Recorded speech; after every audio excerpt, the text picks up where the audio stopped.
Hello, हाँ जी, निकालो नितिन सिंघानिया। मैं पढ़ाऊंगी आज से आर्ट एंड कल्चर तुम लोगों को।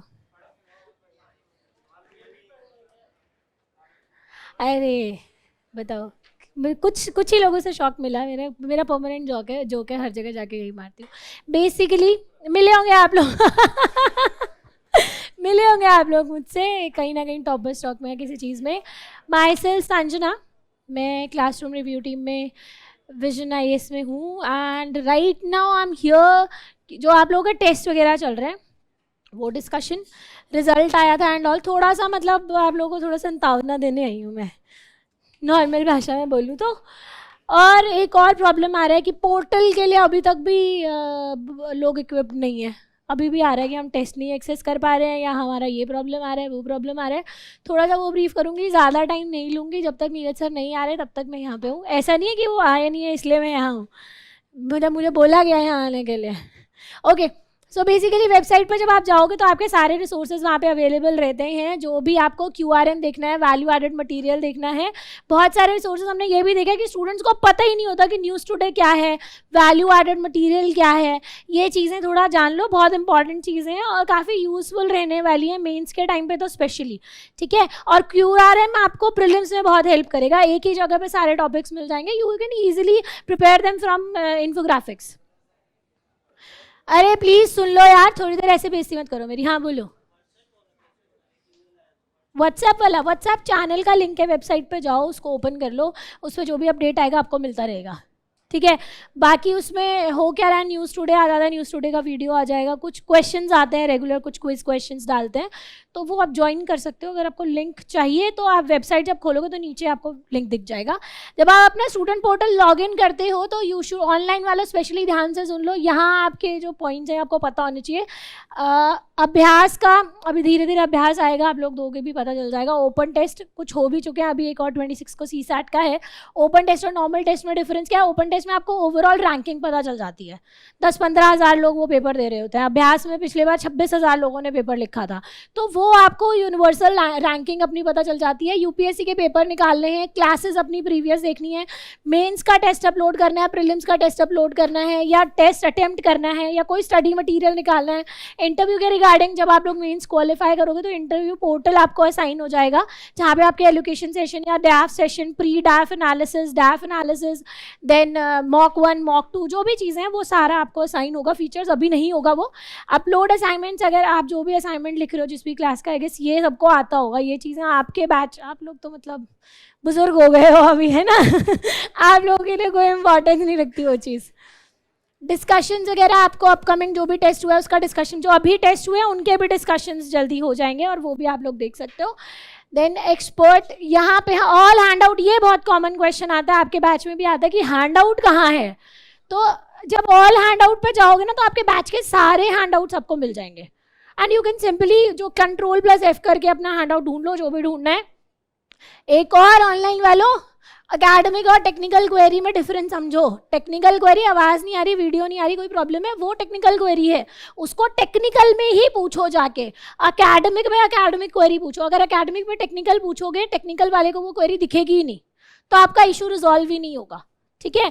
और टेक्निकल में अकेडमिक पूछोगे तो सर को वो क्वेरी नहीं दिखेगी, वो आंसर ही नहीं कर सकते। फिर हमारे पास कंप्लेन आती है कि हमारे कोऑर्डिनेटर हमारी क्वेरीज आंसर नहीं कर रहे। वो कर रहे हैं, आप लोग पूछ गलत जगह पे रहे हो, ठीक है। आई गेस ये चीज़ों से आप बहुत अच्छे से इक्विप्ड हो चुके होंगे, कहाँ से क्लासेस एक्सेस करनी है, synopsis and assignment etcetera. Then previous classes निकालनी आपको आती होंगी, मुझे नहीं लगता ये सारी चीज़ें यहाँ पर डिस्कस करने का कोई वो है। हाँ, ये देख लो, रजिस्ट्रेशन से रिलेटेड कोई प्रॉब्लम है अभी तक तो शायद आपके सबके पेमेंट वगैरह सब निकल ही चुका होगा, तो बट फिर भी अगर कोई प्रॉब्लम है, पोर्टल नहीं चल रहा है, कुछ रजिस्ट्रेशन वाली आईडी पे मेल करना। Otherwise contact numbers, study material नहीं मिला है, डिस्ट्रीब्यूट नहीं हुआ है, डिस्पैच वाली आईडी पे मेल करना है। मेंटरिंग, 1-on-1 मेंटरिंग चाहिए आपका, ऑप्शनल साइकोलॉजी है और आपके मेंटर का ऑप्शनल हिस्ट्री है। तो साइकोलॉजी की मेंटरिंग कैसे मिलेगी? mentoring@vision.is पे मेल करो, बोलो मुझे इस मेंटर की ज़रूरत है, वो आपको असाइन होंगे। रेगुलर मेंटर में कोई प्रॉब्लम है, बहुत सारे स्टूडेंट्स आते हैं कि हमें पता ही नहीं आ रहा मेंटर कौन है, ऐसा भी प्रॉब्लम है। अगर मेंटर एक्टिव नहीं है, आपकी तरफ से भी हो सकता है ना, मैं मेंटोर आपको कॉल कर रहा है, आप बोल रहे हो हमें इंटरेस्ट नहीं है, तो कुछ नहीं कर सकते। लेकिन आप एक्चुअली बात करना चाहते हो और मेंटोर अवेलेबल नहीं है, तो मेल करो, it will be resolve with in 24 hours, मतलब उससे भी कम। देन ये कॉन्टैक्ट नंबर्स अगर मेल नहीं करना है, कुछ अर्जेंट है, तो अगर आपको शेड्यूल नहीं आ रहा है, देखिए शेड्यूल कैसे आता है, मास मेल जाता है, आईटी टीम भेजती है, हर स्टूडेंट की आईडी यहाँ से सिस्टम से उठ के जाती है। कहीं ग्लिच की वजह से, किसी भी रीज़न की, किसी बग की वजह से आपकी आईडी वहाँ से रिमूव हो गई, आपको शेड्यूल नहीं आ रहा, तो वो आपको मेल करोगे तो वापस इंक्लूड हो जाएगी। वो जानबूझ के कोई नहीं कर रहा है ना, गलती से हो चुका होगा। और अगर ये सब भूल जाओ जो इतनी देर तक मैंने री की, तो classroom@visionaries पे मेल कर दो, सब कुछ उनके रिस्पेक्टिव आईडीज़ पे फॉरवर्ड हो जाएगा। बट ट्राई की रिस्पेक्टिव आईडी पे मेल करोगे तो जल्दी होगा, अदरवाइज क्लासरूम पे करोगे वो हमसे पूछेंगे किसको करना है, फिर वो उसके पास जाएगा, फिर वो रेजोल्यूशन करेंगे, फिर वो वापस क्लासरूम को भेजेंगे, फिर आपके पास आएगा, तो इतना लंबा चैनल नहीं होगा। रिस्पेक्टिव आईडीज़ पे मेल करो। कोड ऑफ कंडक्ट, आपस में लड़ाई झगड़ा मत किया करो, फिर शांति बैठे हो तुम लोग, है ना, ऐसे ही शांति बनाए रखिएगा। क्लास में एसी के लिए लड़ाई नहीं करनी है, एक दूसरे को गाली वाली नहीं देनी है, क्लास में नशे नहीं करने हैं, नॉर्मली चीज़ें सबको पता है, ये सबके ऊपर एप्लीकेबल है। और ये फैकल्टीज़ के साथ, स्टाफ मेंबर्स के साथ, कोऑर्डिनेटर्स के साथ, सबके साथ प्रेम भाव से रहिएगा, कोई लड़ाई वड़ाई मत किया करो।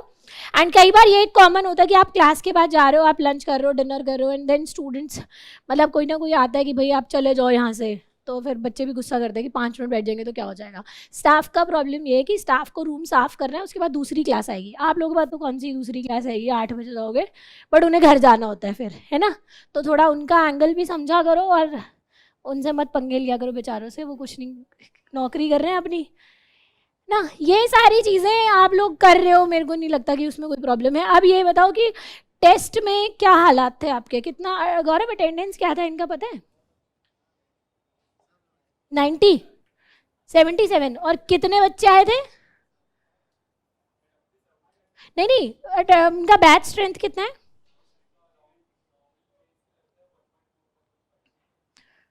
इतना छोटा बैच था? शुरू में तो तुम बहुत सारे लोग हो गए।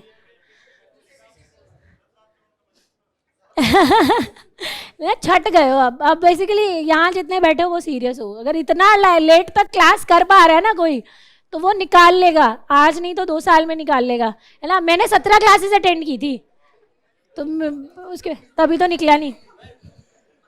बस ऐसी ऐसी बातें नहीं बोलते, अपने बुजुर्गों की इज्जत भी करनी चाहिए, ठीक है। वेटरन हूँ मैं, मुझसे एक्सपीरियंस ले सकते हो आप। अच्छा, तो यहाँ पे लोग बैठे हो, आप लोग इतने सीरियस हो, तभी इतनी क्लासेस कर रहे हो इतना इन तक। एंड जो टेस्ट बनाए जा रहे हैं वो उसी एंगल से बनाए जा रहे हैं कि आपको एक बार, क्योंकि मिनी टेस्ट में क्या होता था, बना दिया, आप लोगों को भी होता था कि देना है, तो कल कल कल कल करते रहते, तो कल कभी आता नहीं था। मिनी टेस्ट आप लोग देते नहीं थे, हार्डली एक बैच से मुश्किल से 20 से 25 बच्चे मिनी टेस्ट दे रहे होते थे।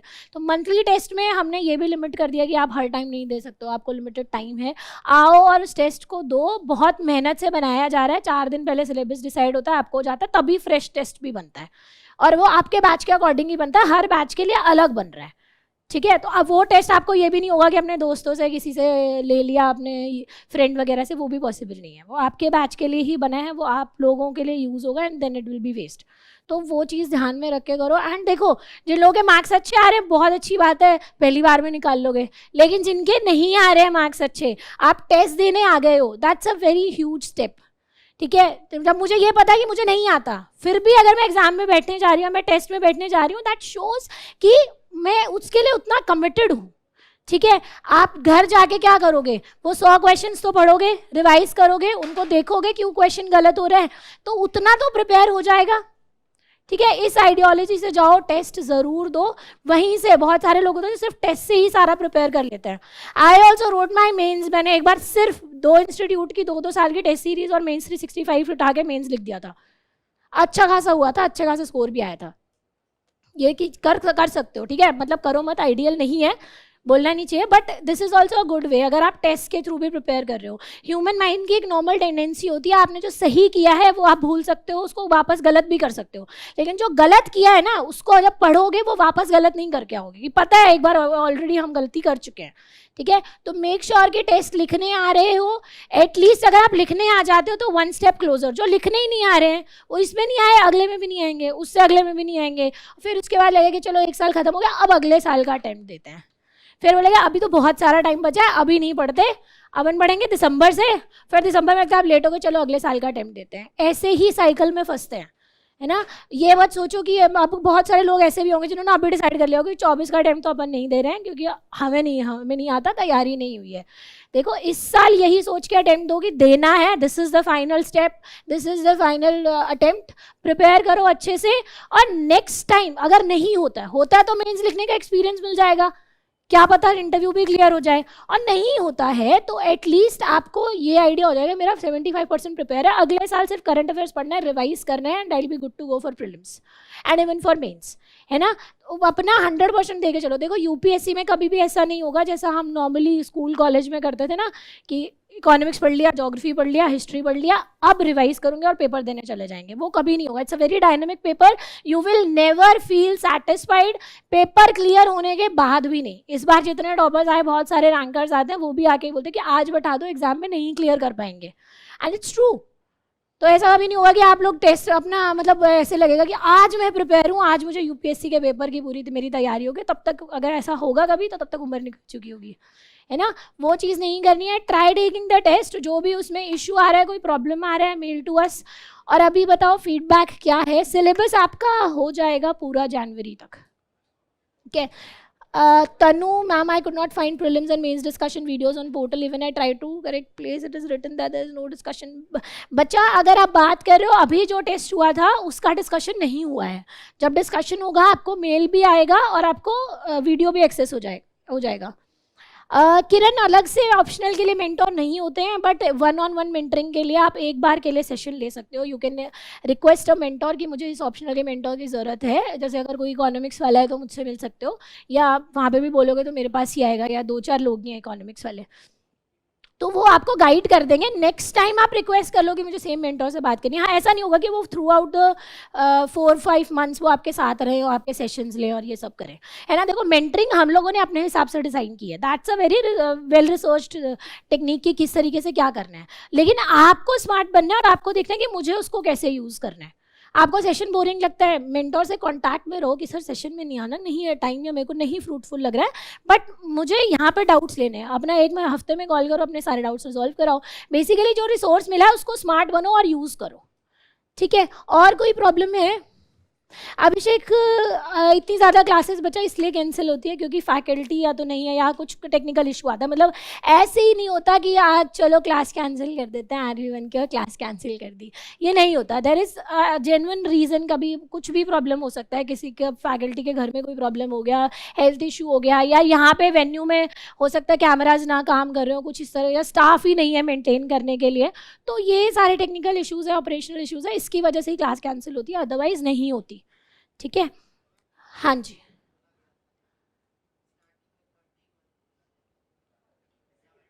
उसके लिए I am sorry.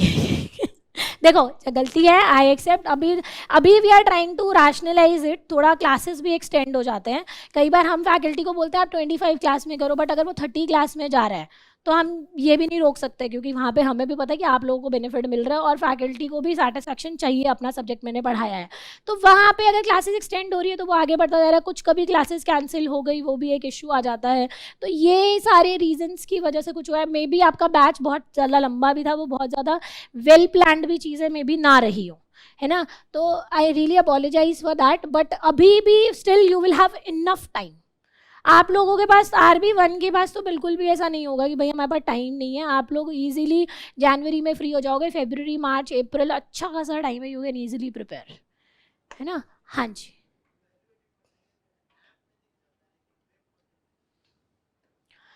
Technical issue है ये गौरव, है ना। आप रजिस्ट्रेशन नंबर और नाम वहाँ पे सर को नोट करा दीजिएगा, IT टीम को मेल कर दीजिएगा, है ना, ठीक है। और वैल्यू एडेड मटेरियल को भी ना स्मार्टली यूज़ करना है, दैट्स अ रेफरेंस मटेरियल, ठीक है। आप उसको सोर्स के लिए अगर यूज़ करोगे ना, वो मैं I can give it in written कि अगर किसी ने वैल्यू एडेड मटेरियल पूरा घोट के भी लिया, एग्जाम निकल जाएगा, लेकिन वो ह्यूमनली पॉसिबल नहीं है। इट्स सो एक्सटेंसिव, इसमें इतना ज़्यादा डिटेल्ड कंटेंट है कि आप नहीं कर सकते। तो उसको जो चीज़ कहीं नहीं मिल रही है वैल्यू एडेड मटेरियल से रेफर करो, जो चीज़ डिटेल में पढ़नी है उसको रेफर करो, अपने नोट्स बनाओ, ठीक है। वो आपका होलिस्टिक कंटेंट है, उसको आप प्रॉपर स्टैंडर्ड कंटेंट की तरह यूज़ नहीं कर सकते। मैम संस्कृत ऑप्शनल, उमंग संस्कृत ऑप्शनल, अब मुझे पता हो, मुझे संस्कृत बोलनी आती तो मैं बोलती मेरे को कोई आइडिया नहीं है संस्कृत में, तो मुझे I don't know, but yeah, you can do one thing, that you can mail on mentoring ID.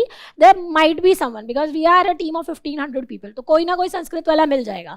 कोई नहीं मिलेगा तो कोई आपको ये प्रॉपर गाइड कर देगा कि संस्कृत, मतलब हम लोग, मैंने भी बहुत बार किया है कि कोई ऐसा अनऑर्थोडॉक्स ऑप्शनल आता है तो कहीं ना कहीं से पूछ के, कोई जान पहचान में है वहां से निकाल के इन्फॉर्मेशन दे दिया. तो थोड़ा सा आप देख लेना, आपको हाथ पैर मारने पड़ेंगे. हिमांशु, ऑप्शनल की टेस्ट सीरीज कोर्स में इंक्लूडेड नहीं है. ओके, और कोई इशू है तो बताइए. Okay then, thank you. So hi, good evening. You had a session? हो गया? मुझे 5:30 बजे तक की इंफॉर्मेशन मिली थी. अच्छा, ये तुम लोगों में से कौन है जो यहाँ पढ़ रहा है?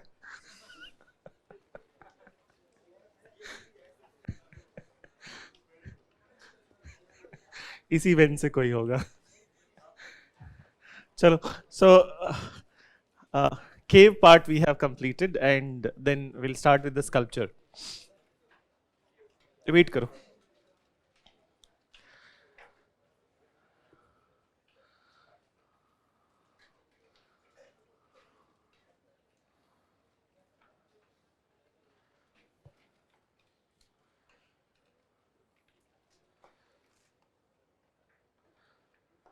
So now we'll start with the sculpture. ठीक है? So when it comes to sculpture, particularly post-Maurya age is known for 3 styles of sculpture, and these 3 styles of sculpture are known as Mathura style of sculpture, Gandhar style of sculpture, and Amravati style of sculpture. And as far as this topic of the architecture is concerned, ये topic most of the time, ठीक है, and most number of the questions from this topic has been asked in mains examination. ठीक है? So particularly Gandhar sculpture is the one which has been repeated n number of the time. ठीक है? Question कभी that the nature of the question might be different, but answers were always similar all the 3 times. ठीक है? So we'll see it very elaborately, and as the name suggests, that Gandhar sculpture, Mathura sculpture. So Gandhar was basically from the northwest frontier part of the Indian subcontinent, and Mathura from the Mathura in and around area, and then Amravati from the Andhra Pradesh. ठीक है? So let's have a look at it. ठीक है? कि इसमें क्या क्या था, and I hope you understand the sculpture. So what is sculpture? It's a 3D figure. So इसमें 2 चीजें हैं, that there are some disclaimers. So first of all, that the very first part we are going to talk about the normal things. Then that normal things basically that from where it all started, then what are the influences. ठीक है? Then when it comes to features, ठीक है, तो features में Gandhar and Mathura, near about 55 to 60% of their features are very much contrast. So once we are writing the features of the Gandhar, so if you write the opposite features of that in Mathura, so that would be there, that would be correct. Then apart from it, uske alawa jo hai, that are specific features, so we will write those separately. ठीक है? And then I have brought the images today, as I mentioned to you, that कि 3-4 class के बाद दिन ले आऊँगा. So then let's break तो नहीं दूंगा, only 5-minute break I'll give you, in which it will get connected, and then we'll see the images. ठीक है? So mention, एक table बनाओ. पहला काम करो, that create a table, and in this table, just give me 1 minute. What should shape this 1 minute? No.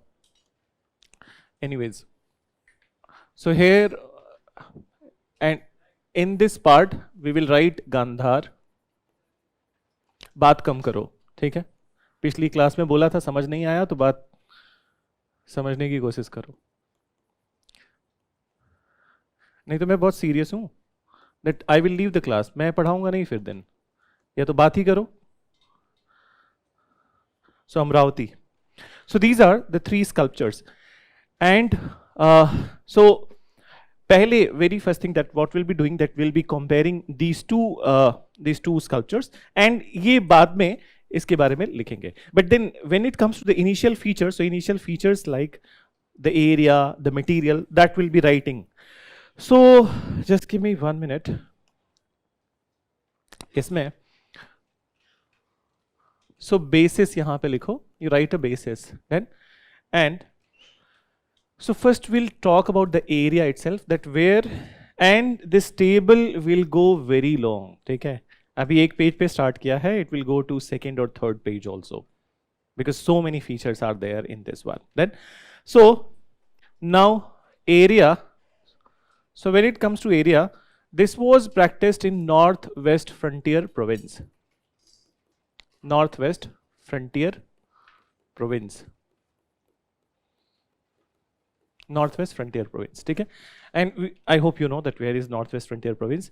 Pakistan का part हो गया, ठीक है. So then comes Mathura. So Mathura, obviously it is the area of the Mathura, but there is one more area, Song, closer to Mathura. Then Kankali Tilla, Song, Kankali Tilla, and Mathura. So these all are in UP and Rajasthan. So the border area of the UP and Rajasthan, ठीक है. Then Amravati is in Lower Krishna Godavari Valley. Lower Krishna Godavari Valley. So this is popularly known as KG Basin. हाँ, Krishna Godavari Valley. So KG Basin area is also known for extraction of some sort of gas also. You must have heard or you must have read shale gas then. So these are the areas. Then you write material which was used for the construction. So material. So in material, in Gandhar, grey sandstone was used. Grey sandstone was used. Then Mathura, red sandstone. Red sandstone. And in Amravati, white marble. So they used white marble.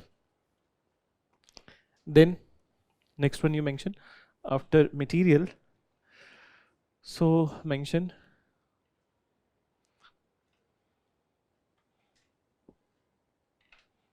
influence. Influence. So in influence, this side you write Indo-Greek.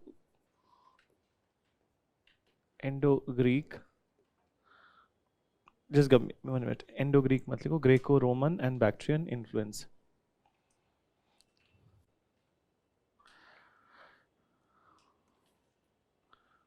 Greco-Roman and Bactrian influence.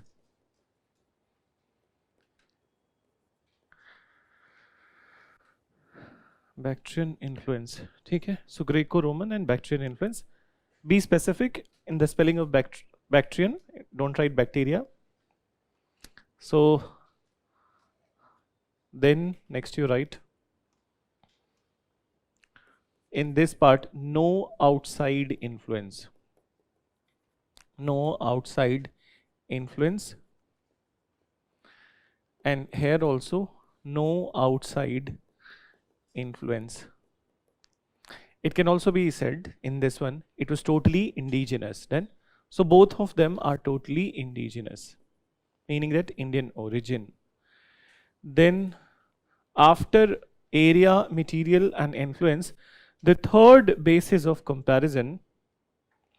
So third basis of comparison after area, material, influence is patronization.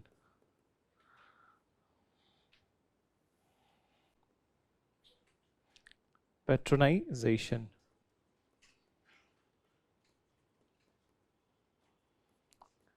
Meaning patronage to it. So Gandhar sculpture was patronized by Kushan dynasty. You must have read in your ancient Kanishk. Okay? So Kushan dynasty. So as Mathura was also patronized by the Kushanas, and this one, okay, Amravati was patronized by two dynasties. In the beginning, it was Satvahan, and in the rear part, Ikshvaku. Ikshvaku dynasty. So when there was a decline of the Satvahanas in the Deccan, Ikshvakus took control of half of the areas of the Satvahana, particularly in Andhra and Telangana. Then, and in fact, it is also said that Ikshvaku was also the clan of the Lord Ram. Okay? They belong to the Ikshvaku ones. So now this is about the patronization. Then after patronization, the last in the basis, then we go into the feature part. So patronization and religions associated. So religions associated with these sculptures. So first of all, in Gandhar, it was only Buddhism. Okay? So in Gandhar, only Buddhism. No other religious images were created.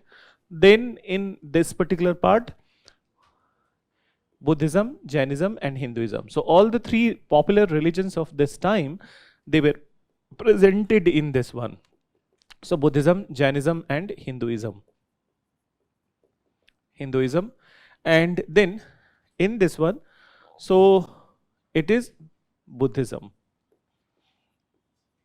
So only in Mathura that you find Hinduism and Jainism also, but in Amravati and Gandhar it is only Buddhism. So sculptures related to Buddhism.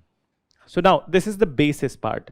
The most important part of this particular topic is the feature only. ठीक है? तो feature से ही questions आते हैं and then in 7 years, ठीक है? In 7 years, including last अगर जो कर लूँ तो 8 years, 3 questions in the mains I have seen from the Gandhar sculpture. ठीक है? So let's go into the details. I hope you have written this part. So अब एक वापस से एक horizontal line यहाँ पे create कर लो and then go ahead with the features. So features.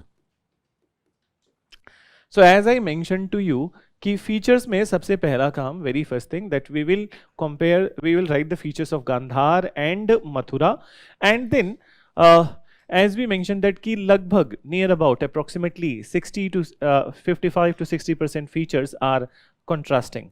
So once we write the features of the Gandhar, it will be easy for us to predict the features of the some features of the Mathura. So for this there is a cheat code. I'd share with you that what is the cheat code. On the basis of cheat code का मतलब कि remember करने के लिए, याद करने के लिए, ठीक है? That how you will be memorizing the things. Then so understand that first of all we are going to talk about the Buddhism itself and the features of the Buddhism, because इसमें Hinduism और Jainism भी है, ठीक है? So here you have to imagine, ठीक है, in this part that image of a spiritual Buddha, ठीक है? And in this part the opposite of it would be the delighted Buddha. So image of a spiritual Buddha in Gandhara and image of a delighted Buddha in Mathura. So what is the opposite of the spiritual? That opposite of the spiritual may be that in spiritual phase, if you look at the spiritual phase, so no expressions are there, and opposite of it would be anything that any expression on the face. So here the expression that we have chosen, delighted. So अब एक बार वापस आते हैं, and actually you would be the one who would be telling me the features on the basis of this particular cheat code. So only one thing I'm writing, that spiritual images were created. Spiritual images of Buddha. So now let's go ahead with the question method. So in question method, now the very first thing, just listen, अभी लिखो मत, ठीक है? So when you look at a spiritual person, imagine that there is in front of you there is a spiritual person, and then just imagine that how would be his physical attributes. So the question number one, that if you look at the hairs of the spiritual person, will it be very that well combed hair or will it be a wavy hair? Wavy hair, okay? Because obviously the spiritualism is not focusing on that grooming part. So now hair will start with the wavy hair. Then after wavy hair, the second feature, when you look at the eyes of a spiritual person, generally when eyes of a spiritual person is depicted in an image or किसी भी photograph या कहीं पे भी, so eyes, will it be fully open or half open? Half open, ठीक है? और half closed eyes बोल सकते हैं, ठीक है? So the next feature would be half closed eyes. Half closed eyes. Then after it, so उसके बाद का feature. So have you seen that if you imagine a spiritual person in front of you, and if it is asked to you that will you be seeing a spiritual person with beards or no beards? So face would be unshaven. Then so face would be unseven of a spiritual person. Unseven phase. Then उसके बाद वापस से आते हैं. So after the face part, let's come to the neck part.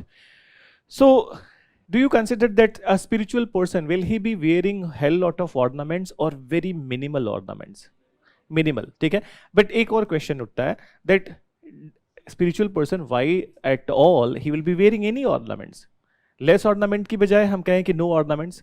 So it would not be right, because many a times spiritual people, they do wear some sort of ornaments, and these ornaments are spiritual ornaments like रुद्राक्ष, ठीक है, और स्फटिक की माला. Have you heard it? देखा होगा, वो white color की होती है जो, ठीक है. So yes, so there are different kind of spiritual beads that people are wearing. So that could be one such ornament, but that is a that optimum level they are wearing it. So here we'll write less ornaments. Less ornaments. Then listen. So next one after is less ornaments, that if a person goes into the spiritualism, his physical strength increases, his endurance increases. Endurance, you understand? That to cope up with the environment, to cope up with the things which are not going in his direction. So his endurance increases. So once the endurance increases, so will you be seeing a spiritual person with so many cloths on his body, or only optimum level of the clothes? Optimum level of the cloths. So for example, though Gandhi is not the very right example, but anyways, if you look at the Gandhi, so Gandhi also discarded the cloths, and then he was able to maintain with that very less number of the cloths also. Then, so optimum cloths. So next one is the optimum cloth. Then after optimum cloth, spiritualism, ठीक है, does it promotes indulgence in food? Indulgence in food, समझ रहे हो? No. So meaning that, do you consider a spiritual person will be more interested in eating food all the time? No. So he will not be interested in eating food all the time, because spiritualism is all about that optimum food, ठीक है, so that it can be supportive of the body.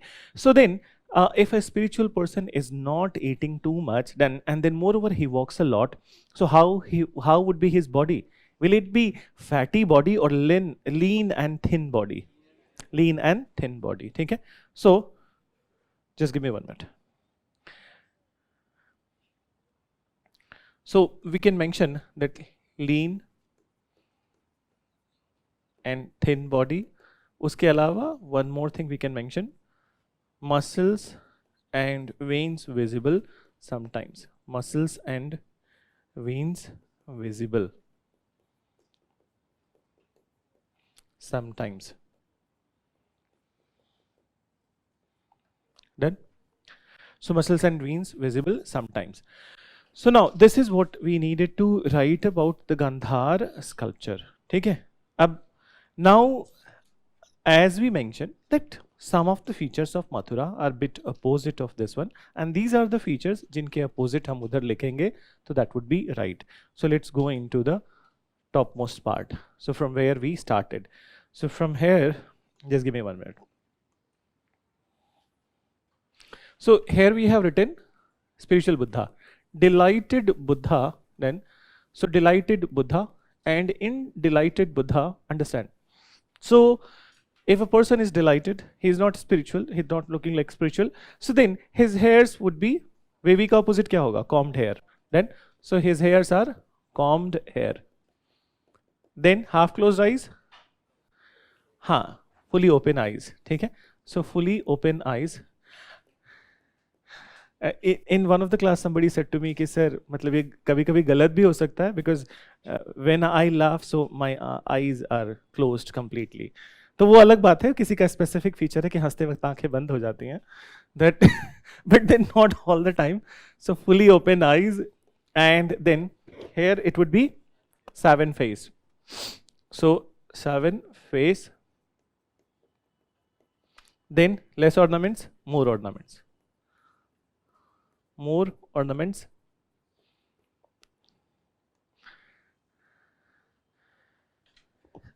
Optimum clothing. So maximum नहीं लिखना है यहाँ पे, but here that opulent clothing. ठीक है? So opulent cloths. Then here, these two I'm combining together, lean and thin body. So here, round body with fat. Visibility of fat would be there. ठीक है? खाते पीते घर का. So now you tell that is it difficult to remember this part? And so remember in this way, and in fact I have given you what is the cheat code कि एक बार ऊपर से देखना नीचे तक start करो, and then you yourself will be able to predict the things related to it. So that's how you remember this part. But now understand. अब एक और confusion क्या होता है? That suppose we have written that lean and thin body, it does not mean that पूरे के पूरे 100% of sculptures from from Gandhara, they have this kind of body only. There would be different types of the bodies also. So we are just talking about that the entire 100% of the Gandhar sculpture, or suppose 100 images we have found. So उसमें कुछ के images ऐसे दिखते हैं, but there are some who will look different. ठीक है? That would be the specific feature. So these specific feature, ऊपर हमने लिखा है in influence, what we have written Greco-Roman and Bactrian influence. So those images which were inspired from the Greece, ठीक है? Then Rome, then Bactrian area is basically Central Asia. So from those areas, those which are inspired, they will be having a different attributes. So let's talk about one by one. What was the Roman feature in this one? What was the Greek feature? What was the, yes, so Bactrian or Central Asian features. So first we complete the part of the Gandhar, then we'll come back to the part of the Mathura, इसके specific feature. So in Mathura, specific features would be mainly related to Jainism and Hinduism. वैसा ना तो इसमें है ना तो उसमें है, ठीक है? So Jainism and Hinduism, so we'll see that whose images were created in Jainism and Hinduism, ठीक है? So let's come to Gandhar. So Gandhar में, now we are going to talk about the specific features. So once again, I'm creating a line from here, and so in specific features,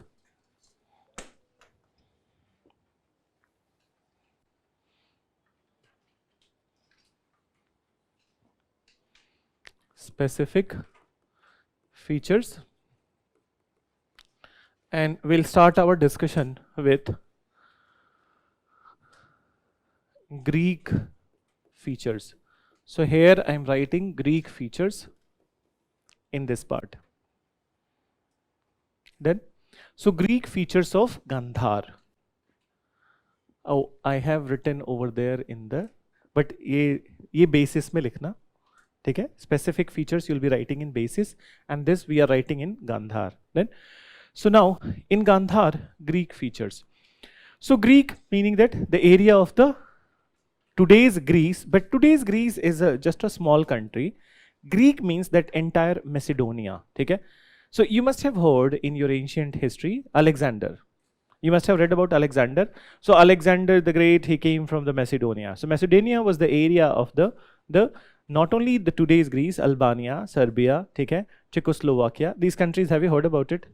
Czechoslovakia, ठीक है? Then Prague, then, so these all places, they come under this, but Greek area. So Greek influence. Now before going ahead with it, and here also we need some sort of that appendages to remember the course. So have you heard about the Greek mythology and some of the gods in the Greek mythology? You must have seen many movies. Pictures to देखे होंगे, movies to देखे होंगे, ठीक है? And particularly the movies which are there from the Western world and particularly from the Europe. Then so there very often there are depiction of some of the gods. Then so some of the gods. So for example, many of you must have seen Troy. ठीक है? Many of you must have seen Gladiator. Gladiator देखा है? So even I would be using the information from the Gladiator also. Even if you haven't seen, so n number of the time, even till this point of time, when the modern movies are created, so उसमें क्या करते हैं कि movies में they keep the name from the Greek mythology, ठीक है? So now those who have heard, जो नहीं सुने हैं, so can you tell me that some of the important gods from the Greek mythology? Zeus, very good, exactly. And Poseidon, most of us remember that Poseidon is the god related to the snake-like character. Then Hades, ठीक है? Then Aphrodite, yes, the god of the that cardinal power. Then beauty, just like what is in India, Kamadeva, ठीक है? So he's Kamadev of Greek mythology. And the most important I want to hear from you, it's a very popular name in India also, particularly related to the hospital chain, Apollo, ठीक है? So Apollo. So Greek god Apollo, Zeus, ठीक है? And there are some semi-gods also who are called as Hades, Hercules, Atlas. ये नाम तो सुना है ना, साइकिल में आजकल चलता है, Atlas. Then so so these all are the names from the Greek mythology. First, let's talk about the Greek god Apollo and Zeus. Then, so when you look at the face of the Apollo, okay, it is regarded as the smartest and the most handsome face on the planet Earth. The way the contours of the face are created and the way it has been designed, so it is the smartest face. And moreover, while in India we were creating the sculptures of or face of the Buddha, so it was inspired from the face of the Greek god Apollo. Okay? So many a places that facial features of the Buddha were inspired from the Greek god Apollo. Okay? Another thing that has been incorporated into the Gandhara, the grace of the image. Okay? So grace, what is grace? The bhav, which is Hindi mein bolte na bhav. So the bhav which is expressed from the face, that is also incorporated from the Gandhara, sorry, that Greek things. Then apart from it, ऊपर पहले हमने लिखा था wavy hair, ठीक है? So wavy hair is also the feature of the Greek gods. Then that when you look at their images, so they might be having the wavy hair. So that has also been incorporated. Then there are few things which are different from what we have earlier written. जैसे for example, that जो example मैंने quote किया, lean and thin body. It's not like that all the images of the Gandhar sculpture are lean and thin. There were some muscular bodies also. So some muscular images which were created in the Gandhar sculpture, they were inspired from the Greek semi-gods, then Atlas, Hercules and Hades. Then, so if you look at their images, Atlas, Hercules and Hades, so it is quite a well-built body. Then, so this has been incorporated from there. So these are the features that we can attribute from the Greek sculpture. So Greek iconography also we can mention. So एक बार लिखो इसमें. So मैं इसमें यहाँ पे नहीं लिख रहा हूँ. You just write. So and बाद में that एक point के बाद change कर देना. So mention in many images, not of the, in many images of Buddha. In many images of Buddha, facial feature resembled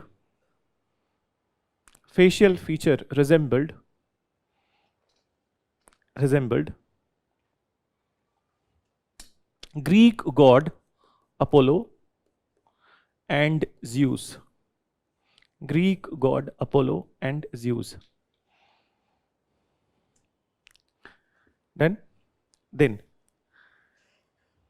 next point. Grace of Gandhar image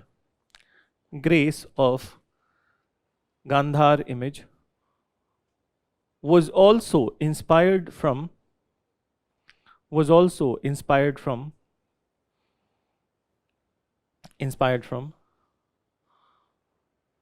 Greek god Apollo and Zeus. Greek god Apollo and Zeus.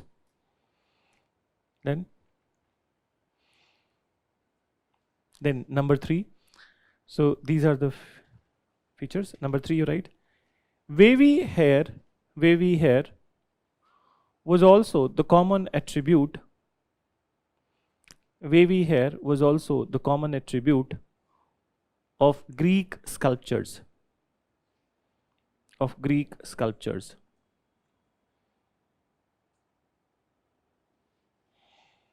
Then Greek sculpture.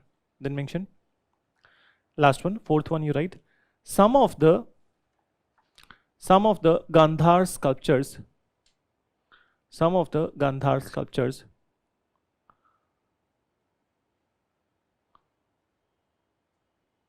depicted masculinity,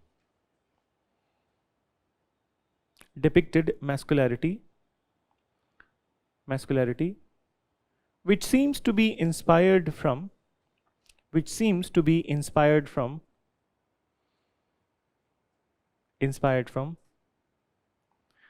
the images of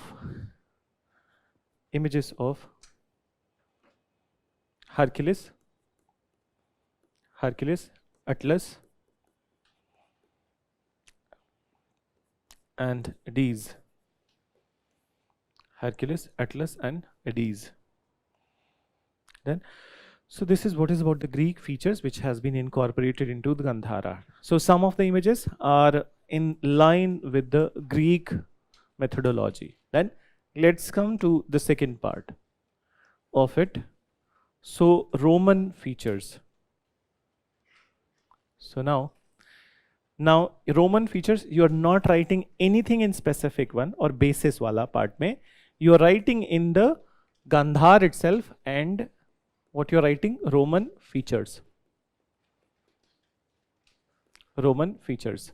Then, so now when it comes to Roman features, I already asked you a question that have you seen the movie Gladiator? Then, so raise your hand. I just wanted to know that how many of you have seen the movie.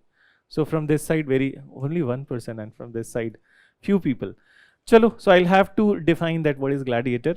Acha, chalo, Gladiator nahi suna hai. Have you heard about that one of the very famous place in Italy, which is known as Italy's Colosseum, Rome's Colosseum? You haven't heard. So wonders of the world you don't know. Surprising, ठीक है? Now, so it is one of the wonders of the world, Italy's Colosseum, ठीक है? What is Colosseum? अब इसको ध्यान से समझ लो. Colosseum is an amphitheater. Amphitheater भी नहीं सुना होगा, ठीक है? So, what is amphitheater? If I create amphitheater in this classroom, so first bench वहीं पे रहेगा, second bench, ठीक है? Second row will raise up, third will raise up, just like the parliament, just like any stadium. Amphitheater is a stadium. Now you got it? Then, so amphitheater is a stadium of those times. And what was the purpose of this Colosseum? Colosseum was also meant for the sports event. Then, so वहाँ पे sports event होते थे, but deadly games were fought over there. It's not like that the normal games, ठीक है? कि हर 4 साल के बाद एक world champion. So दुख तो बहुत है, ये सच्चाई है, ठीक है? हाँ, और अब तो लग रहा है कि बहुत टाइम बर्बाद करवा दिया. So आगे से नहीं देखेंगे, सिर्फ फाइनल देखेंगे. So now listen. So basically deadly games were fought over there. And those who have seen the movie, they can easily correlate that what were these deadly games. So man versus animal. Okay? So man versus man and man versus animal. Meaning that there would be a person who would be fighting with the animals also, and not the normal elements, cats and dogs. Okay? He will be fighting with the lion, tiger, elephant, okay? Bull. So the dreaded animals. And at the same point of time, he will have to fight with the warriors also. So human warriors also. And the person who was at the center of this fight was known as gladiator. Okay? So he is the one who will be fighting with these animals and then other human warriors. Then, and if the gladiator is victorious, so then obviously you know. So the purpose of it was that a gladiator is depicted over there who will be victorious on all of them. In some cases, gladiators were killed also.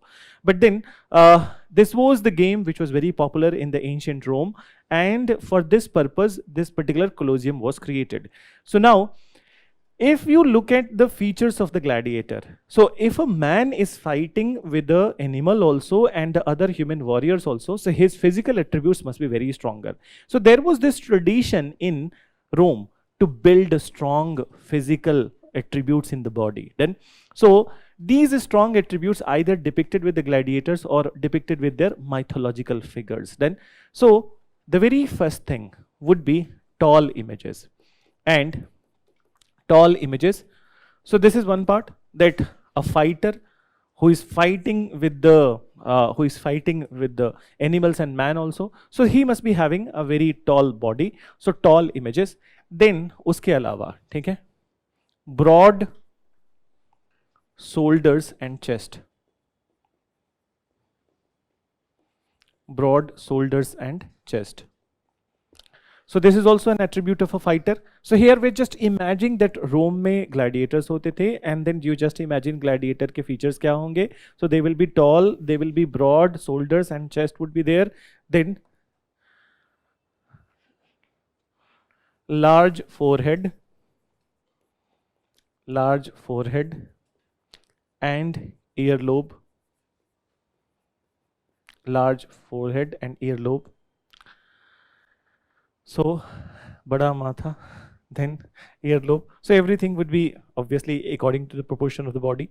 So acha chalo, you have not seen Gladiator. How many of you have seen Game of Thrones? A good number of people. So you can imagine Mountain in this case. Okay? So Mountain in this case, that his physical features would be like this, that very broad face, and then very large forehead, large ear span also. I'll give you one explanation of the large ear span or large earlobe.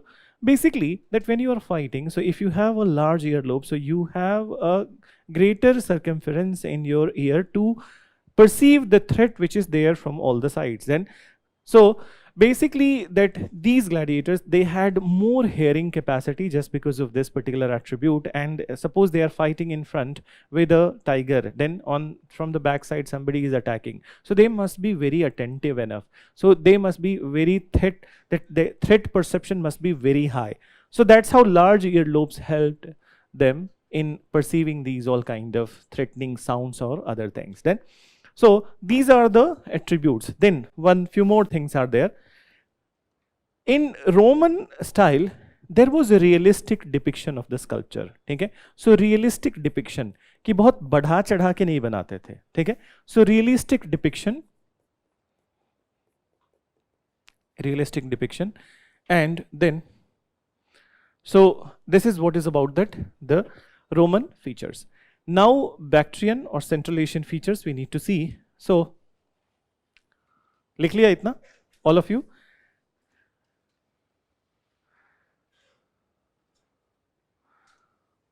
So mention here in Gandhar itself, nothing to be written on the specific feature side. So you write Bactrian and Central Asian.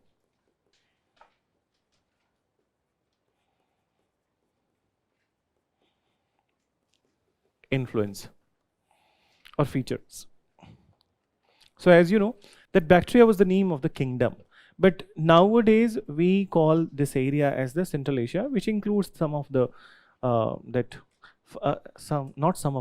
the countries which emerged from the USSR in 1992. So what are those nations in Central Asia? Kazakhstan, Kyrgyzstan, Uzbekistan, Tajikistan, and Turkmenistan. Okay? So now the features which has been transported from this part, what it includes. So in this, एक और चीज, just ध्यान सुनो.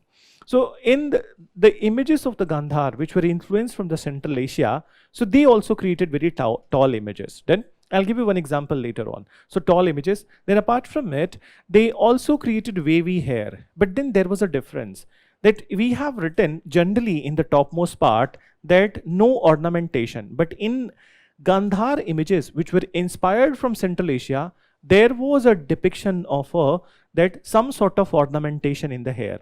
And it is not ornamentation, basically some sort of crown was depicted on the head. Then, so that is one part. Moreover, beards and mustaches are also depicted in the Central Asian things. Apart from it, some places, okay, images of the Buddhism, Buddha or Bodhisattva, they were also depicted with holding weapons. Okay, so holding weapons, that in rest of the images nowhere you will be seeing that Buddha is holding a weapon or Bodhisattva is holding a weapon, but here some places it has been depicted. Another feature of the Central Asian was that long robes that they were wearing. Okay, so long robes or long overcoats that they are wearing. Then, so this is a unique dress of the Central Asia, which has been depicted in the images. And apart from it, in some of the images, even the boot is also depicted. Okay, so boot is also depicted. I hope you understand what is boot. The long boot which comes till the thoda sa half part of your lower leg. Then, so this was also depicted. In fact, there was one image of the Kanishk himself. Okay, not in the Buddha's image, but there was one image of the Kanishk whose head is not there.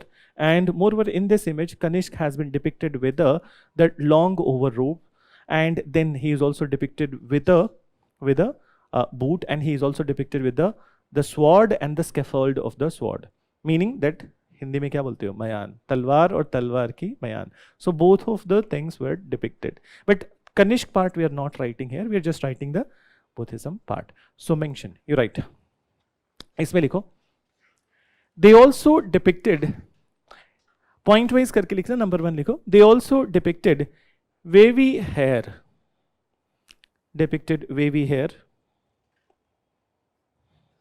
Then number 2, face with beards and mustaches. Face with beards and mustaches. Then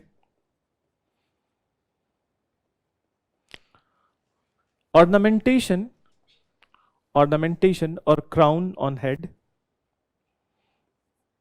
Ornamentation or crown on head. Then mention in some images Buddha and Bodhisattva, in some images Buddha and Bodhisattva were depicted with Buddha, Bodhisattva मैं spelling लिख देता हूँ, ठीक है, and in Buddhism I'll define that what is Bodhisattva, ठीक है, not abhi. So Buddha and Bodhisattva were depicted with holding weapon, were depicted with holding weapons.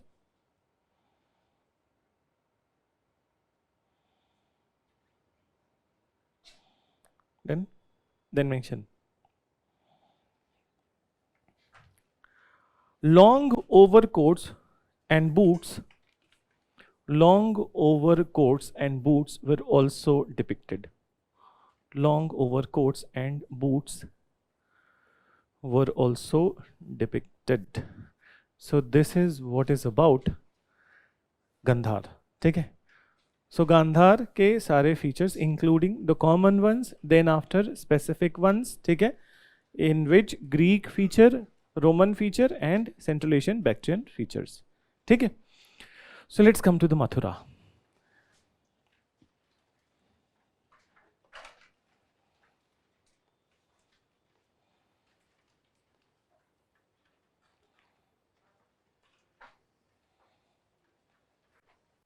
So the second part is Mathura.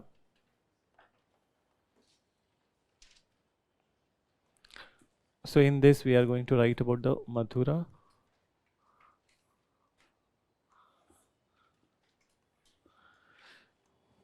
So now listen. So Mathura में specific features. The topmost features that we have written in the common one that were related to the image of the Buddha, ठीक है. But अब specific पे क्या बचता है? Features or figures of the Jainism and figures of the Hinduism, ठीक है. So let's start with the Jainism, ठीक है. So in specific features, Jainism figures. Now understand, in Jainism you must have heard or maybe बाद में अगर जो पढ़ेंगे हम बाद में तो हमें पढ़ना ही है Buddhism and Jainism. Have you heard about the concept of 24 Tirthankar?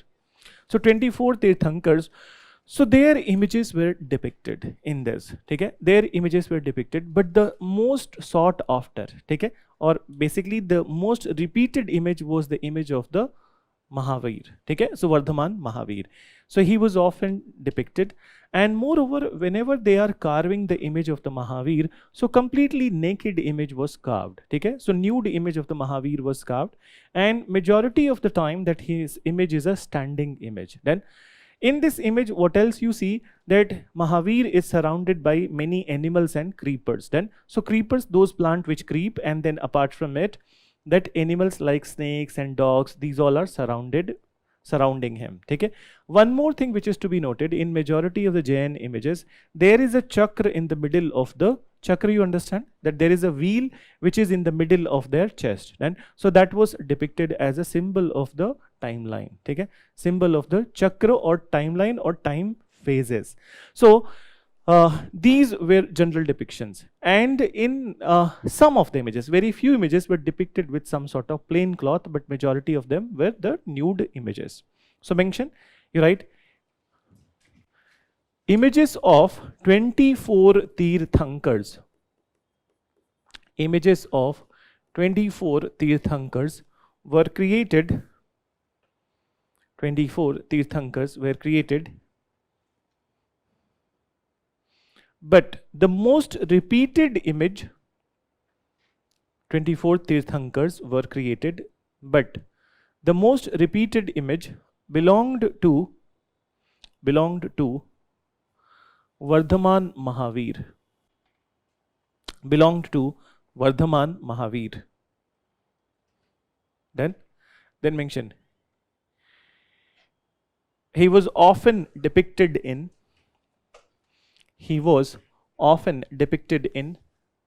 standing posture,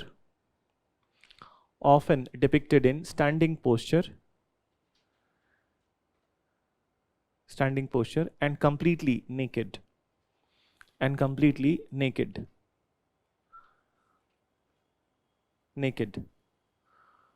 Moreover, his image was also surrounded with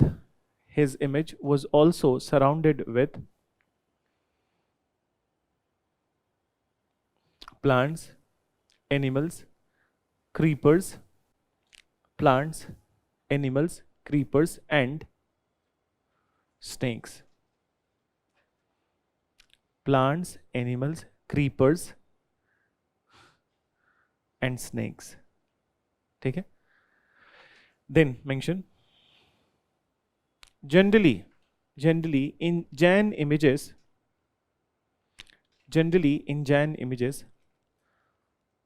a chakra was created. Chakra or wheel, you can mention. A chakra was created in the middle of their chest.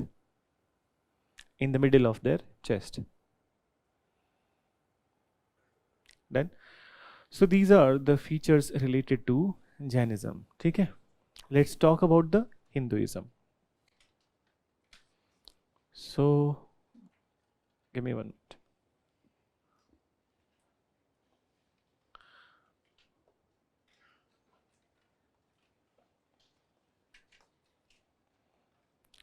So Hinduism, and now when it comes to Hinduism, so whose images were created for the very first place? Majority of the images belong to Lord Shiva and Lord Vishnu. Okay? But there were some places where the image of the Shakti was also created in two forms, either the Lakshmi form or the Mahishasur Mardini. Okay? Basically, what is Mahishasur Mardini? The form of the Durga in which she is killing the demon Mahishasur. Then, so that depiction is found in particularly Mathura area. And so is the Lakshmi image, goddess Lakshmi image is also found in Mathura area. But majority of the images belonged to the Lord Shiva and Lord Vishnu. So let's talk about the Lord Shiva first. So when it came to the depiction of the Lord Shiva in the Mathura images, he was depicted in only two forms, and that is Sivaling form and Mukhaling form. Okay? Sivaling, I hope all of you understand that what is Sivaling. What is Mukhaling? Face would be there on the top of the Sivaling. Okay? So Sivaling is a plain one. But if a Sivaling will have a face of the Lord Shiva on the top of the Sivaling, so that will be the Mukhaling. Okay? So these two type of the images were created. When it comes to the Lord Vishnu, so Lord Vishnu was often depicted in this area, and Lord Vishnu full body was depicted. It was not like Sivaling and Mukhaling, but his full entire body was depicted. In fact, all his arms were also depicted. So 4 arms of the Lord Vishnu, and in these 4 arms he is also holding his ayudh. What is ayudh? His weapons. Okay? So his weapons. So what are the famous weapons of the Lord Vishnu? Mace, and Sudarshan Chakra. So they are also depicted in the Lord Vishnu images. Then goddess Durga and Lakshmi already I mentioned. So you write, pehle isme likho, that just write a generic one. Majority of the images belong to Lord Shiva and Lord Vishnu. Lord Shiva and Lord Vishnu. Then mention, at some places images of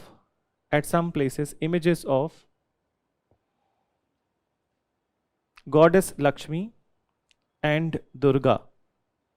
Goddess Lakshmi and Durga was also depicted.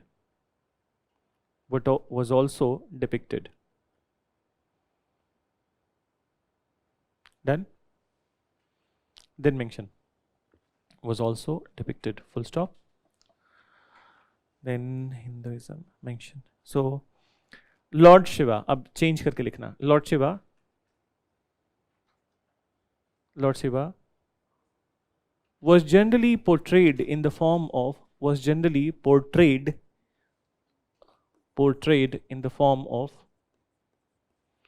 Sivaling and Mukhaling. Sivaling and Mukhaling.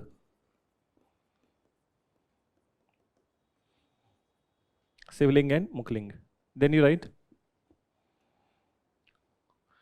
फिर से change करो, and then you write full body image of Lord Vishnu. Full body image of Lord Vishnu was created. Full body image of Lord Vishnu was created along with his ayudh. Along with his ayudh. So ayudh you can mention his weapons. ठीक है? Then few images of goddess Lakshmi. उसके बाद लिखो few images of goddess Lakshmi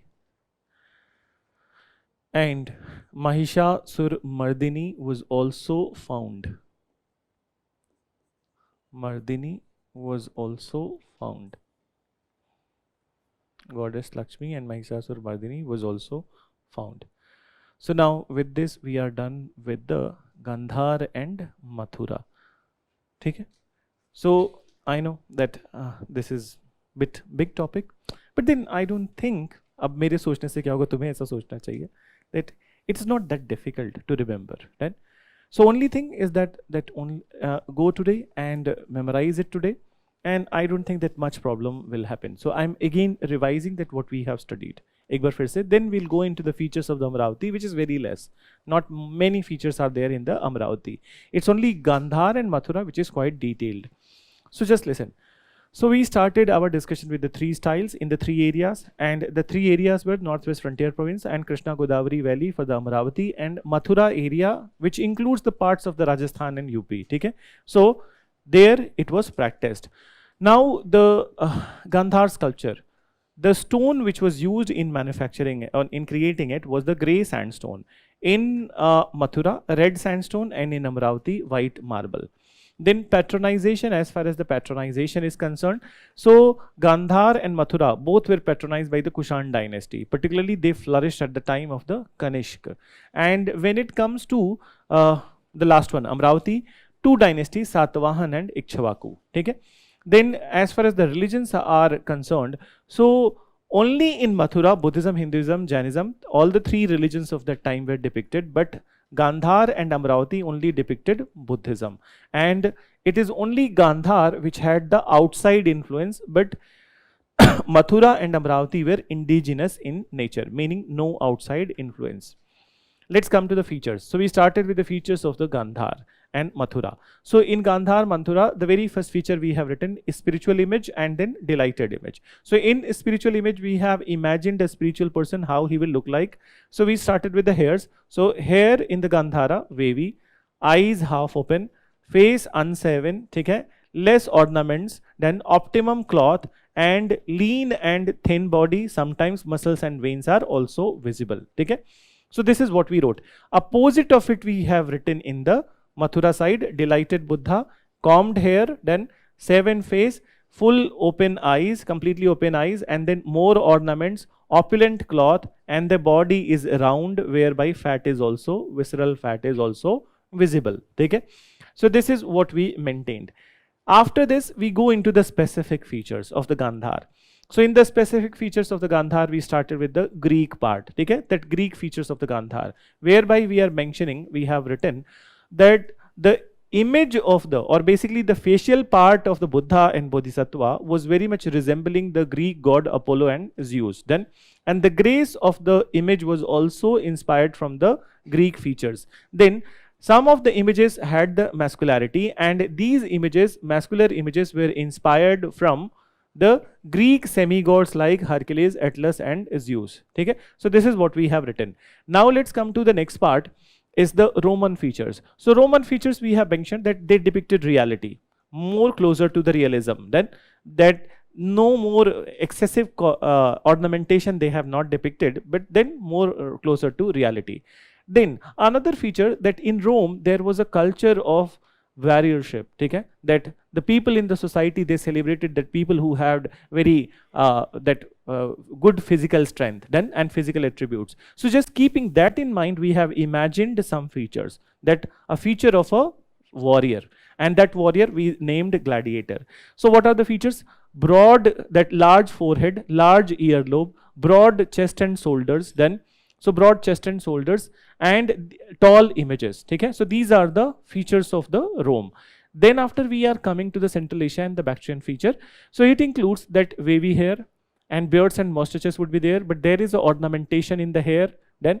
And then after, they are wearing the long overcoats. Sometimes they are holding the weapons also, okay? And they also, sometimes they are also depicted with the boot. So these are the features that we discussed in the Gandhar. Mathura में फिर वापस आते हैं. So the specific features included Jainism and Hinduism. In Jainism, images of 24 Tirthankars, but the most repeated is the Vardhaman Mahavir. And Vardhaman Mahavir, it was depicted in a standing posture, completely naked image, but then his body is surrounded with the snakes and everything, and so as many animals and creepers are there. Then in the middle of the chest, there is a chakra. So chakra is basically a timeline. जैसे महाभारत देखा होगा, most of you. So Mahabharat start ही होता है, it starts with that मैं समय हूँ, ठीक है? So this is the depiction of the time, ठीक है? Depiction of the time, and they also believed in the 24 phases of the time period. So that 24 phases are depicted in that particular chakra, ठीक है? In fact, 24 Tirthankars, they say that in every time period there was a Tirthankar. Then, so that's why 24 spokes would be there in that particular chakra. Getting it? Then when it came to Hinduism, so in Hinduism, majority of the images are belonging to Lord Shiva and Lord Vishnu. Lord Shiva was depicted in two forms, Sivaling and Mukhaling, and Lord Vishnu, complete image was depicted along with his ayud, meaning that his arms, and in all his arms he is holding some sort of weapons. Then there were few images of the goddess Lakshmi and goddess Mahisasur Mardini. Okay? So this is what we have found in the Mathura. Got it? Let's come to the Amravati. So features in Amravati part.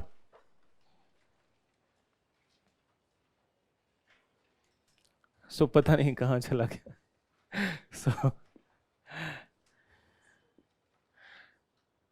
So there it is, Amravati. So now understand, in Amravati, what all kind of images were created. So in Amravati, when it comes to the images, so they are not emphasizing, or they are not going ahead with that depiction of a one image, okay? Meaning that depiction of a single person. Rather than depicting or creating the sculpture of a single person, they are going with the panel sculptures, okay? So what is panel sculpture? That panels are created. Panels could be circular, there could be rectangular, squarish. So these all shapes, and in these all shapes, they will be creating many images, not just one person, but many images would be created. So in this, suppose that so many, that 5, 7, 8 images are created, and in fact, it will be also depicting the immediate surrounding. So trees would also be depicted, animals would also be depicted. So basically, what it is all about, it is depiction of Jatak Katha. So Amravati sculptures are depiction of Jatak Katha, the folk narratives. So folk narratives. And later on in Buddhism episode, we will talk about the Jatak Katha. In language literature also, we talk about the Jatak Katha. But for the time being, just understand that what is Jatak Katha. I think we talked last time. It is the previous life story of the Buddha. Okay? So previous life story of the Buddha, his birth in different forms. In fact, in Buddhism, they believe that just before Buddha was born as a Buddha or human being, he had n number of the births, and in these all births, he was either an animal, he was either an insect. In many different forms, he is depicted. And in these all different forms, each of the Jatak Katha has a moral ethical lesson. Okay? So folk narratives are more about a moral ethical lesson, which is depicted on the walls of the Amravati Stupa and the Amravati sculptures. Okay? So This is only thing that we needed to write in this. Apart from it, nothing is there in the Amaravati sculpture. So you write, in Amaravati, you mention, they did not created single dominating image. Instead, they did not created single dominating image. Instead, they preferred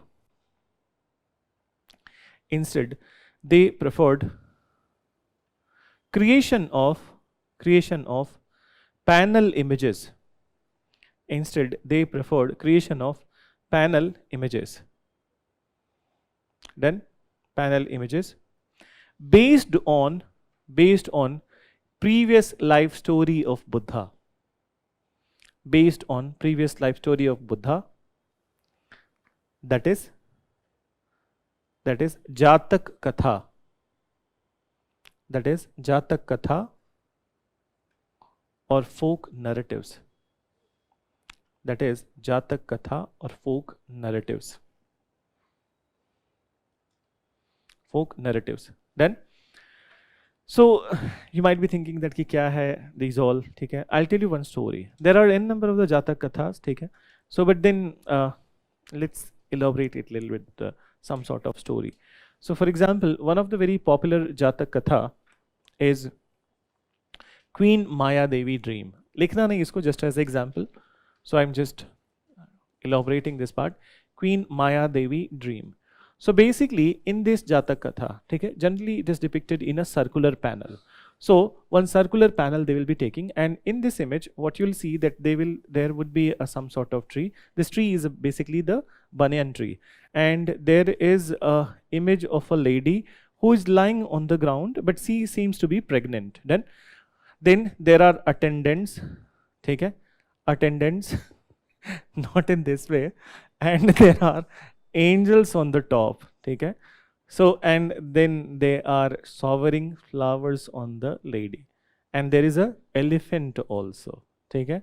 So this image, so this is Queen Maya Devi's dream image, in which it is the depiction of the birth of the Buddha, which is considered as a heavenly event, in which when she is giving birth, so the birth of Buddha has been seen by an elephant and two attendants, and the angels are so happy that they are showering flowers on her. Okay? So this is one from the life of the Buddha. There is another. There are a number of the stories actually in Jatak Katha, and they are very interesting also. So for example, that Chhadant Jatak, Virupandit Jatak, then Ruru Jatak, Sibi Jatak. So I'll tell you one story, that is Chhadant Jatak. Okay?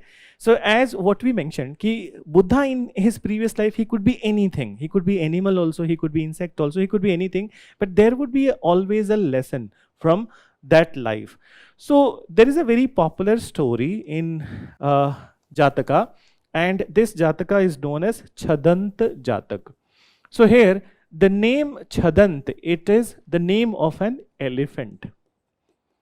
Okay? So this is name of an elephant, and as per this story, मैं panel पे तो depict नहीं कर पाऊंगा.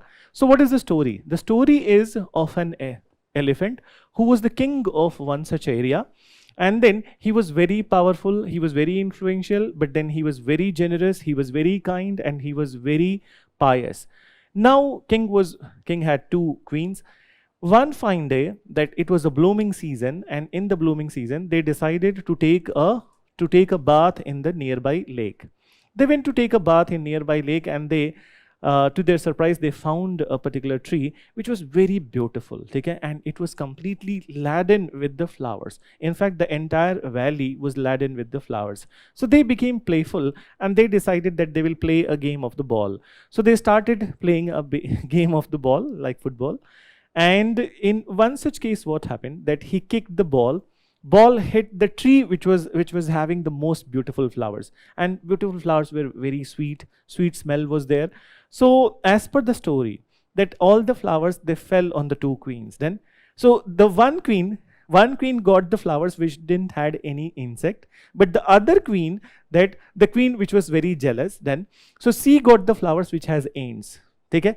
So she got the flowers which has ants. Now she became jealous, and not jealous, but she was full with the hatred. And then she thought that it is a deliberate intention of the Chadant to kind of that to demean her then and to prefer the other queen. So now she was full with the jealousy and all those negative emotions, and in this negative emotions he has taken a vow that she will die in this birth and she will take the revenge with the Chadant. So she has taken her life just to take revenge from the Chadant. Now she is born at some place else in a human form. Then, so in a human form, very beautiful lady in a royal family. She got married to the king of that area, and once she got married to the king of the area, so she put an advertisement. She is remembering all the story from the previous life, and she put an advertisement that whoever brings the head of the Chadant, okay? So this elephant from this particular forest, they will be highly rewarded. So now many people were lined up to bring the head of the Chadant. Then, so now there was one hunter who was highly respected and then highly popular hunter of that area. He came to the queen, he said that I will do this thing. I know that none of these people can do this thing. So I will do this thing, okay? But make sure that there would be a great reward for me. She agreed. And then he went on to create the designs to bring the head of the Chadant. Then, so now what he did that he created a dig, okay? He created a dig, and in that ditch he covered it with the plants and everything, okay? So that Chadant must not identify, and then if he falls in the trap, so then his head would be cut. Now, Chadant, when he was moving in the forest, just with the thumping of his leg, he got to know that somewhere unusual is there. So he was very smart also, very intelligent, but just with the thumping of his leg, he gets to know that somewhere Gaddha is created. Then, so now he came closer to that particular ditch, and then he started calling names that who the hell has this, who the hell has dared to create this ditch over here. If you are real man, so come in front and fight with me. So then the hunter now realized that his life is in threat. Then, and moreover, he will not be saved. So he came forward to Chadant, and then he started seeking apology with the Chadant. Then, and moreover, he was also fearful. So then he happened to ask, okay? The Chadant happened to ask to the hunter that why you want my head? Why you want my head? Nobody, but this is very unusual then that you are running after my head. So then he said that this queen who is there, she wants your head. And when I asked to the queen that why she wants your head, so she said that in the last life, I was the wife of the Chadant, okay, and I want to take the revenge.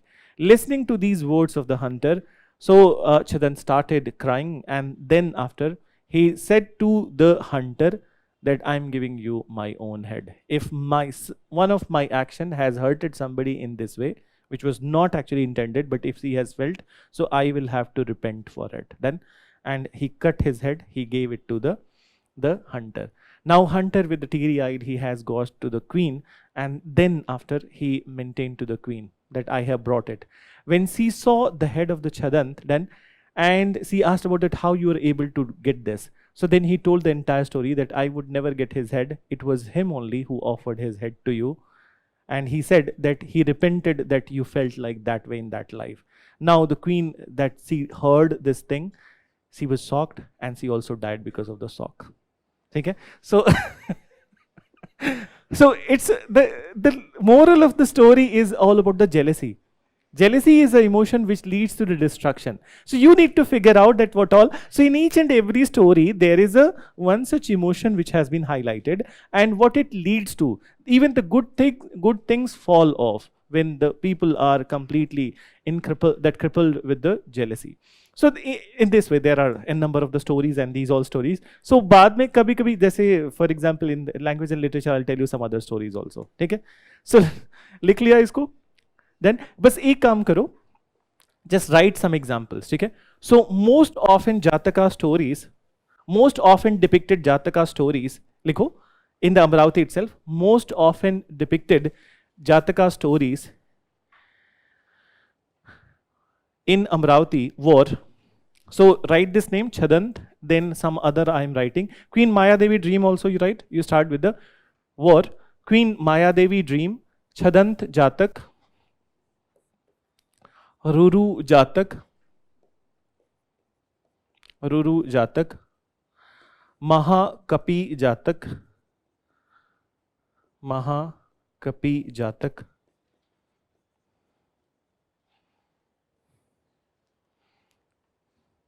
Sibi जातक, and एक और लिख लो वीरू पंडित जातक,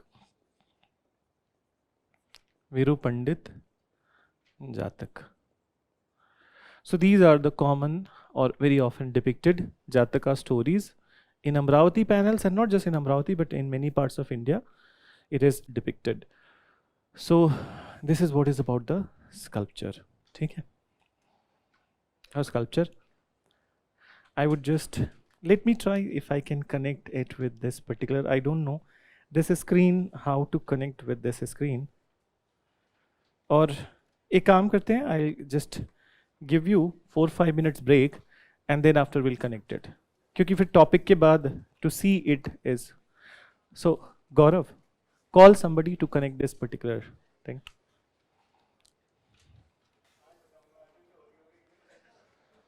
So now it's connected. So these some of the images we have already seen, but then you can see this one also. So just give me 1 minute.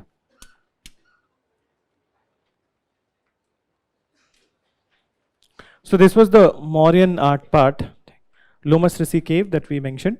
And as you can see that elephant sculptures must be visible to you, the reticular panel which is created on the top of it. And this is a clean image of the Lomas Rishi cave in the daytime. So it's very much visible that there is in the middle there is a stupa. Dikh raha hai? And stupa kind of thing or some sort of that. And then elephants are there from both the sides.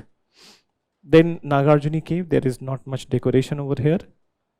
And this is the Dhauli elephant. I think we have written this, that at the site of the Dhauli where Kalinga war was fought, one image of half-cut image of the rock-cut elephant. And this was asked in 2014 prelims paper also.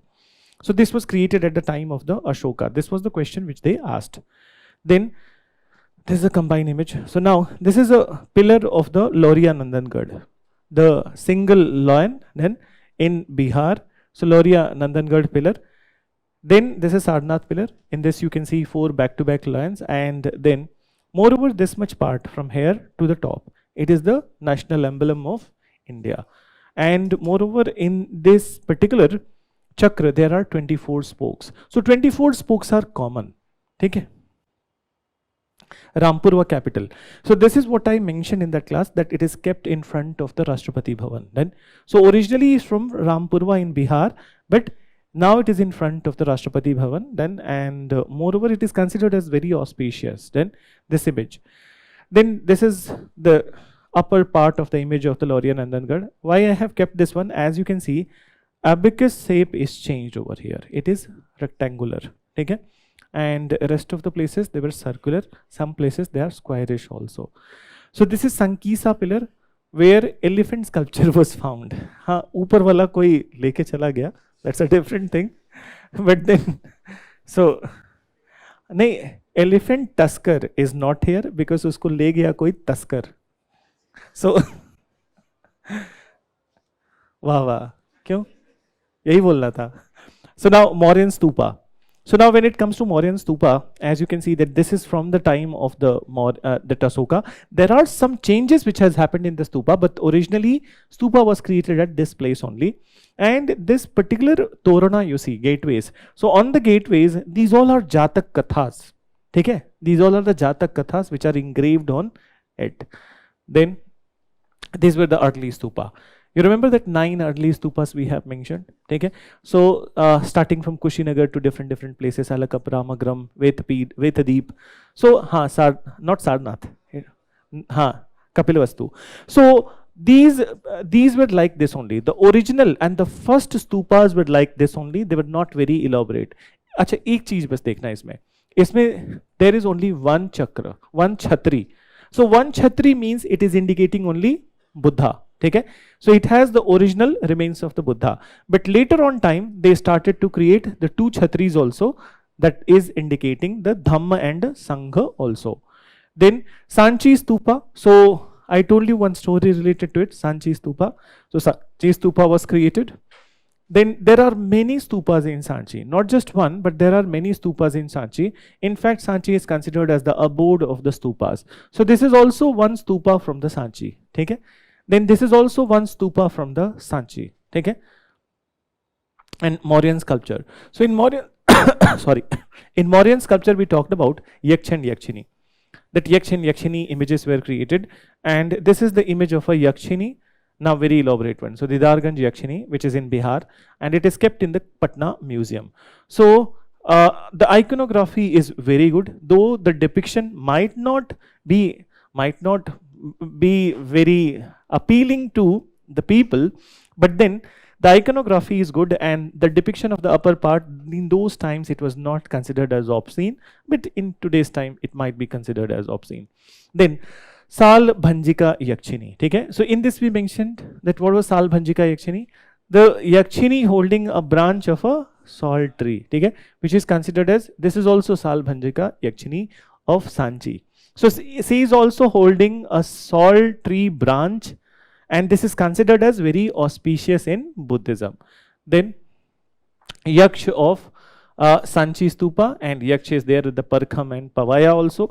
So this structure, Yaksh, as we mentioned the story, they are considered as the demigods, then who has the god figures also, and then the good figures also, features also, and they are the supporting structure to the stupas, their depiction. Then when it comes to Maurya pottery, so this is the northern black polished ware. So northern black polished ware, very even, black in color, okay? And we mentioned those all stuff that it was highly polished also. Since we have got it from the excavation, so it does not looks like the same, but it was a very high level pottery. So these are the other images of the pottery. Then let's come to after Maurya age. Give me time. So second is the post Maurya art. Wait.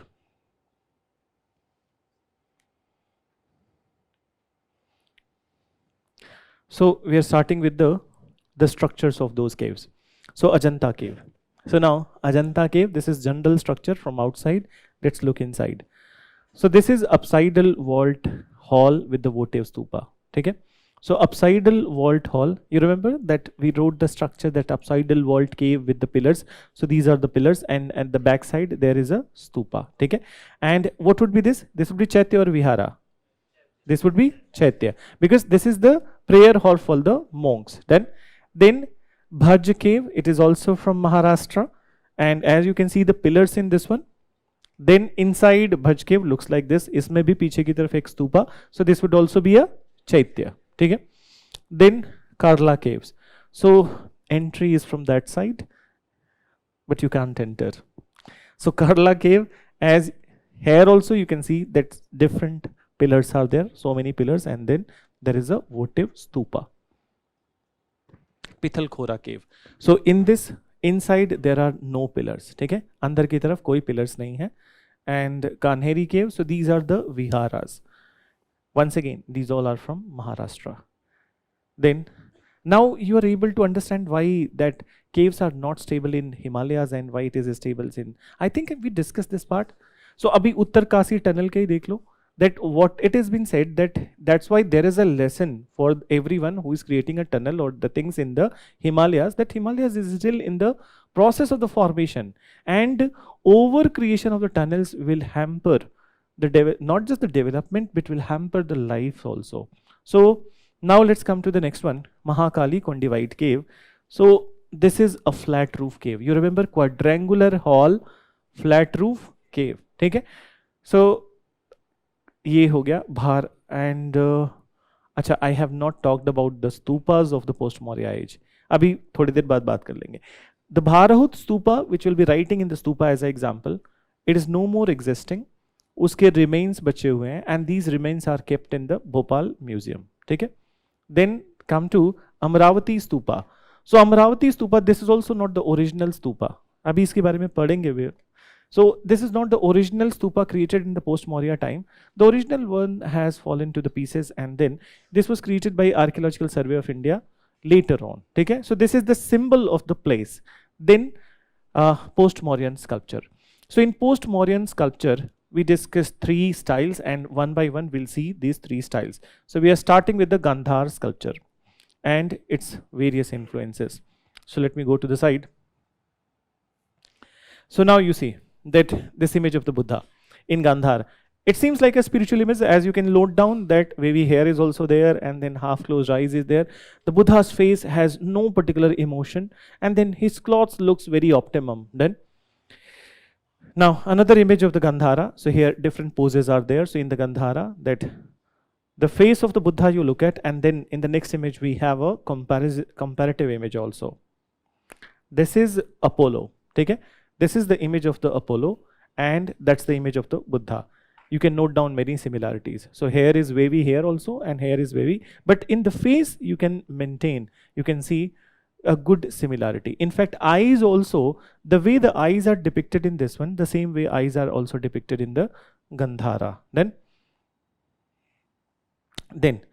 this slide of Maitreya, I'll explain. This is from Bactrian influence. Okay, scintillation influence. So in this, as you can see on the top, there is a crown. है एक crown है, and the hand is broken, so there is a complete image also. We'll see. Now this is the iconic image of the Gandhara. This is the most celebrated image of the Gandhar and most appreciated image of the Gandhar. What is this? This is the image of the Buddha when he was offering penance. See, when Buddha left his home and then he is wandering here and there, so he also followed methods of the extreme penance, meaning paschatap. And then he went into this morbid fasting, and then his status was like this, that his entire body, as you can see, muscles, veins, everything visible. His body is not just lean and thin, but also too much malnourished, and then beards and mustaches are visible in this one. ठीक है? So this is one and only image. एक ही है ये. ठीक है? आजकल के time पे modern sculptors इस पे बहुत create कर रहे हैं, but the one which was found from those time is this one. ठीक है? Then Buddha's Gandhar image Buddha, as in this you can note down large earlobe and half closed eyes. So Roman images, the Gandhar images which were inspired from the Roman tradition, they were very tall in nature. In fact, this image is also very tall. Then Gandhar Bactrian influence. So basically the scintillation and Bactrian influence. As you can see, wavy hair, there is a decoration, ornamentation on the top, and then beards and mustaches are there on the face. So अब इसमें देख सकते हो कि he is holding the weapon. So this is what we were talking about, holding the weapons, and the dress that he is wearing, that is a long overcoat that he is wearing. This is the image of, in this also we wrote, Bactrian में भी लिखा था कि tall images. In fact, the tallest image was there in the Bactrian tradition itself, and this is the Bamyan Buddha. ठीक है? Which is no more existing. अभी तो ये मतलब ये पुराना image है. When they were destroying the face itself, and now it is no more. So this was completely removed from the Afghanistan. Then once again Gandhar only.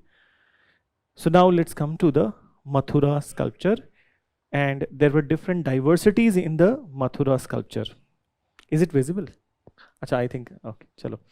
So now you look at this particular image of Mathura, red sandstone. So here red sandstone. Let's look at the image. So as you can see that here the masculinity of the body is not there. Then it is not lean and thin body. As you can see that Buddha, and don't you see that he seems to be delighted?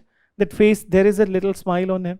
And moreover, it seems that he is holding his breath so that photo achhi aaye. Then, and there is a little bit of fat, visceral fat, which is visible. So this is Mathura image. Then एक और part था, अभी add कर लेंगे. I have not mentioned anything about this halo. ये पीछे का जो part होता है, that is called as halo. We will write in Mathura Gandhar. ठीक है? So halo is there, and generally halos. अब इसको सुन लेना. That Gandhar में पहला image देखा. It was a completely plain halo. ठीक है? On the back side of the head, and here the halo is quite decorated. So that is the difference between their halos. Then this is Mathura Seva, Mukhalinga. Okay. So the upper part of the Sivaling, and on which the face of the Lord Shiva is created, it is called as Mukha Linga. Then Sivalinga already we know. This is the image of the Mathura Vishnu, and as you can see his Ayudh. So two weapons are at least depicted, Sudarshan Chakra and then Gada. Okay. So now come to Mathura Mahavir, Jainism. So standing image, naked image, and there are snakes which are on his body, as you can see, and there are animals on the downside. Okay? and he is surrounded by many other images. So this is the Mahavir's image. Then let's come to Amaravati sculpture. So it is Jataka narration. Basically, Jataka stories are depicted in this one. So this is the story of the Mahakapi Jatak. Okay? So Jatak Katha, Mahakapi Jatak. Then this is a story of the creation of the Amaravati Stupa, the image that you have seen earlier, that how Amaravati Stupa looked like, and actually Archaeological Survey of India recreated that Amaravati Stupa just on the basis of this particular Jatak panel. Okay. Now next one. So this is reference to Buddha. So in this you can see that there is a Jataka story, and this image, which is a symbol, it is regarded as Buddha. So it has a story. Then this is Queen Maya Devi dream. So Amaravati sculpture, Queen Maya Devi dream, the birth event of the Buddha. Okay? Then Buddha calming mad elephant. This is also a Jataka story. So Buddha calming a mad elephant. That's it. So only this much I have incorporated in this one, and I hope now much clarity has been maintained. Okay? All fine. Should I move to the next topic? Chalo. So ek last likh lo. Just listen one thing. We are writing last feature in Mathura and Gandhar, both of them, and that is about the halo. Halo we have not written. So एक बार मथुरा में लिखो, एकदम last में, end में लिखो that halo behind the head of Buddha. You are writing in Mathura? ठीक है, तो बाद में अमरावती गांधार लिख लेंगे. So halo behind the head of Buddha was highly ornamented or decorated.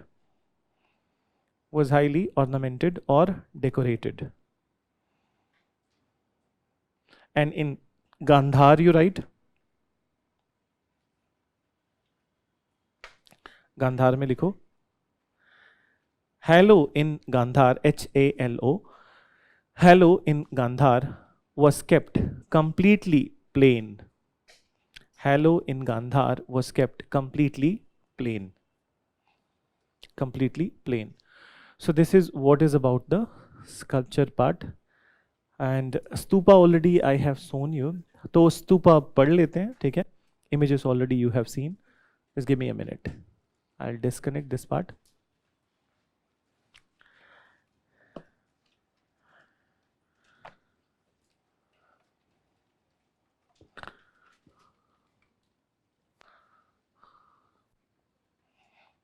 So अभी एक टॉपिक लिख लो, post Maurya stupa. Post Maurya stupa.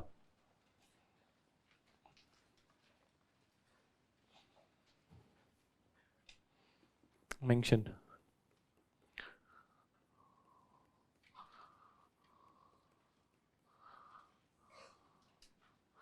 So post Maurya Stupa. So now listen, that there were some new developments, new introduction in the stupa in the post Maurya age. And what is the post Maurya age? 185 BC onwards until 200 AD, the 400-year age, we can call it as a post Maurya. And as you know that you must have studied that this was the age when the foreign rulers have also established their rule in India, and so as the indigenous dynasty. So indigenous dynasties included Pushyamitra Sunga's dynasty, Sunga. Then he was followed by Kanavas, and after the Kanavas were Satvahana. And on the other side, who were the foreigners? So the first to come to India were the Indo-Greeks, then Scythians, who are also called as Sakas, then Parthians, and after the Parthians were Kushanas. So this age is about these all dynasties and what development has happened in the Buddhism. In fact, one of the development in the Buddhism was the branching in the Buddhism. Buddhism has started to get divided into many branches. So that influence will be very much visible in the stupa also. So let's listen about it. Once, the very first feature is that the boundary wall, पहले सुन लो फिर उसके बाद then image we will create. The boundary wall which was created earlier in the Maurya age, okay, the boundary wall or the Vedika was created with the wood. Then, so it was a wooden boundary wall. But since you know that it's been time and wood is a perishable material, So they replaced the wood Vedika with the stone Vedika. In fact, in all the Mauryan stupas also. Okay? So now the stone Vedika is created. Second change. So second change is basically that inside the premise of the stupa, they are also installing the images of Buddha. Okay? They are also installing the images of Buddha, and these images are often referred as image of the Manushi Buddha. I'll write separately over here. So Manushi Buddha. We'll explain that why this kind of depiction is there inside the stupa. And then another thing, okay? So when you look at the stupa structure, here also there is a change. So in stupa structure, what you'll find that there are two pradakshina path, okay? Just give me 1 minute. So there are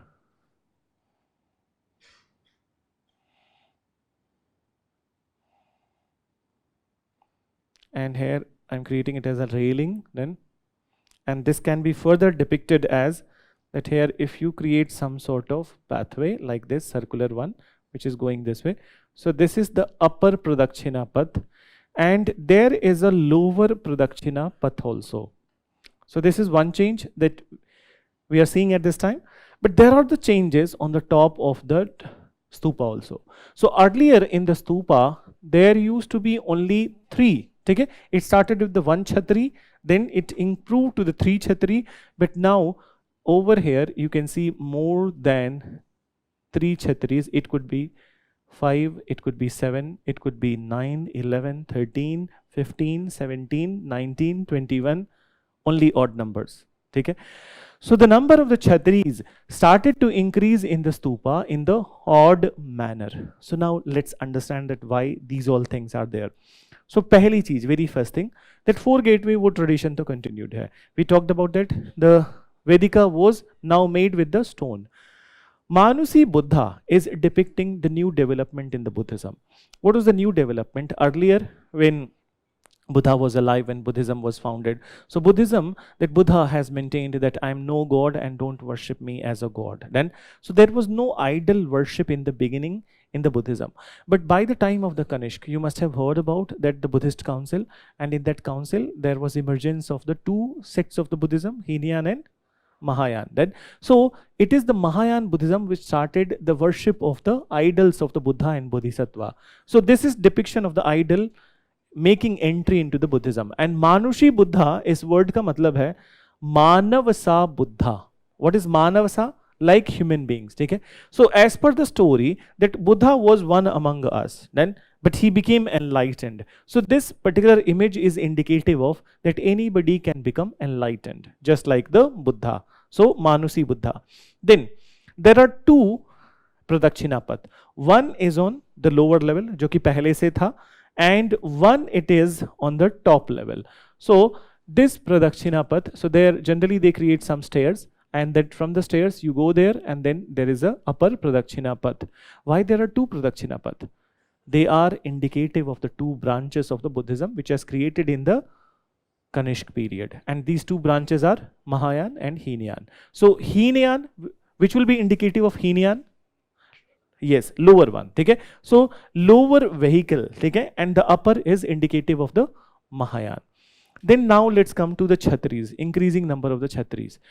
So increasing number of the chhatris in the odd number is indicative of the growth of the Buddhism. Okay? So growth of the Buddhism, that Buddhism is just not limited to Buddha, Dhamma, Sangha, but then after the further large number of the people who are accepting Buddhism, and the cadre of the Buddhism is increasing. Okay? So that's why the chhatris started to increase. But the question which you can ask, that why in odd numbers? Okay?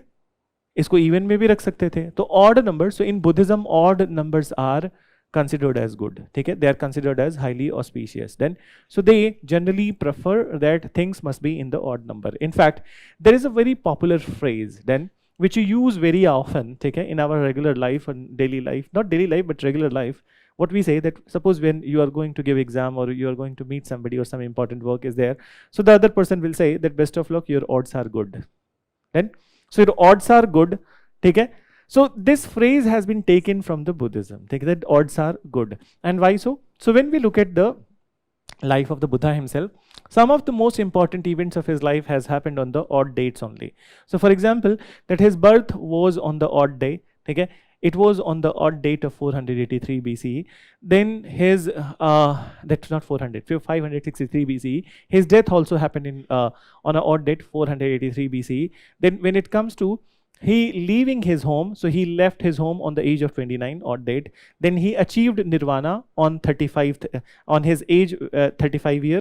And then he achieved nirvana on 49th day of his 49th day of his meditation. So these all are odd dates, and most of the major events of the Buddha's life, they have happened on the odd dates or odd numbers, so they considered it as a very auspicious. I hope you got it. So why they keep it increasing in the odd numbers? So कहीं पे भी किसी भी स्तूपा पे चले जाओ, so you will note down that odd number में ही छतरीज बढ़ रहे हैं, ठीक है? And in fact, if you go to Myanmar, now the new concept in the Myanmar, basically the pagoda concept, it all started from the Myanmar. So in the pagodas, more than 100 chhatris are kept, okay? Which shows the further growth of the Buddhism, okay? And moreover, it also shows that the other great teachers who will come into the Buddhism. एक बार ध्यान से समझना. Buddha always called himself as a teacher, okay? And he said that I'm not the last teacher. Okay? After me also, in every age, there would be arrival of the new teachers then. And these teachers are also represented with the increasing number of the Chhatris. So if we take an example, or if we have to say that who is the modern teacher of the Buddhism in this modern age? Dalai Lama. Okay? So he is also represented through the Chhatris itself. Got it? So mention, right? Start करो. Image चाहो तो बना लो इसको. बहुत elaborate नहीं बनाने की जरूरत है, but this much. So mention that the wooden Vedika of Maurya age, the wooden Vedika of Maurya age was now, the wooden Vedika of Maurya age was now replaced with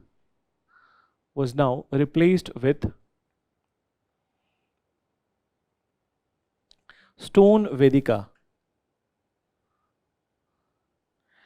So, in other, see that Himanshu has asked, it means 13 number is also considered as good in Buddhism, unlike others.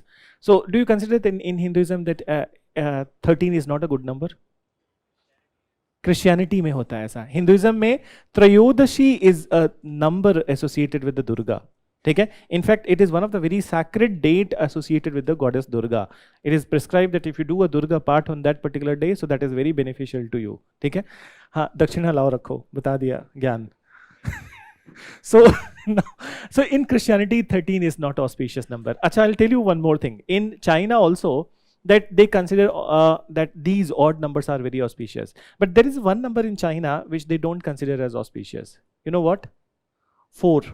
Okay? So they don't consider 4 as an auspicious number. If you happen to visit China, okay, which is very unlikely in near term then, so for all of us, so then you just note it down that particularly in housing societies also, you note down, in malls and shopping places also you note down, they have floor number 1, they have floor number 2, floor number 3, and they don't have the floor number 4. After that, you know what happens? 5A, 5B. Okay? So 5A, 5B. So they also consider 4 as a very unauspicious. And in fact, moreover, if you're buying some Chinese things, and if there are the expert people, that those yin and yang energy, which is very popular in China and Japan and these all places, so according to that, if you're buying some stuff, so the people who are expert of it, they will say that ki 3 kharid lo, 4 mat kharidna. Okay? So now let's come back to this part. Mention. You write what you have written.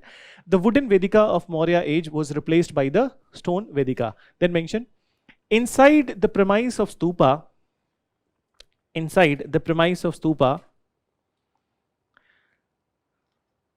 image of Manushi Buddha was installed.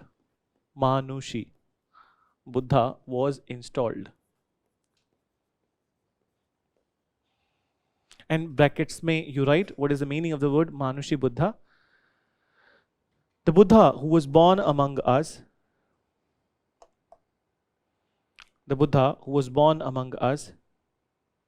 became enlightened. The Buddha who was born among us became enlightened. Enlightened. Then mention.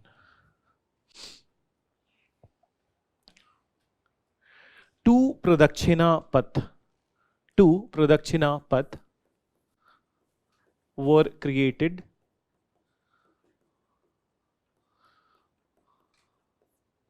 Two Pradakshina Path were created.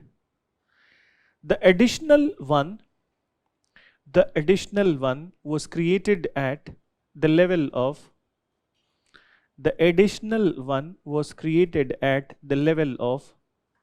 Medhi.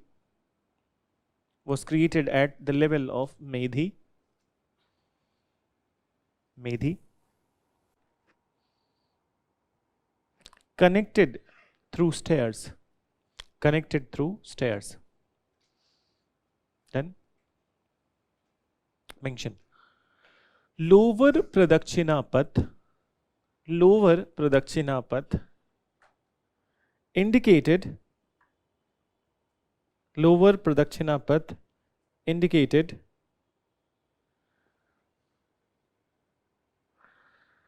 Heenan path of Buddhism,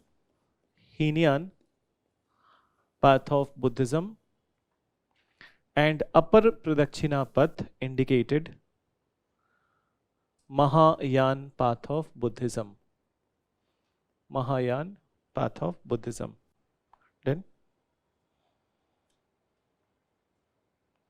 Then mention further Mahayana path of Buddhism.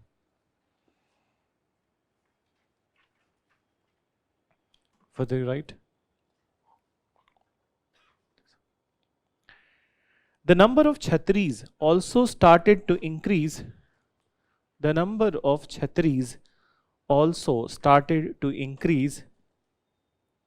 In this period. The number of Chhatris also started to increase in this period in odd numbers.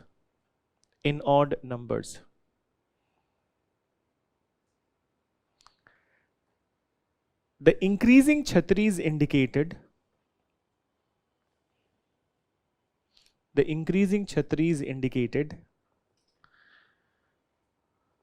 great teachers who followed Buddha,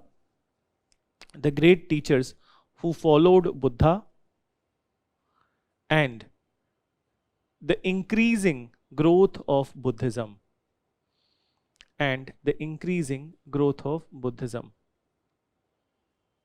Then so this is what is about the depiction of this particular stupa, and examples likh lo. So you write examples. So an example of the stupas of this time, mention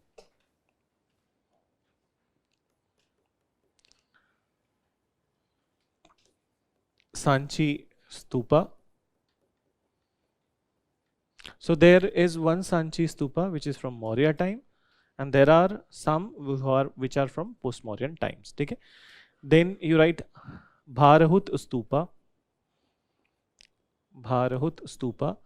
So both are from Madhya Pradesh, and then you write Amravati stupa.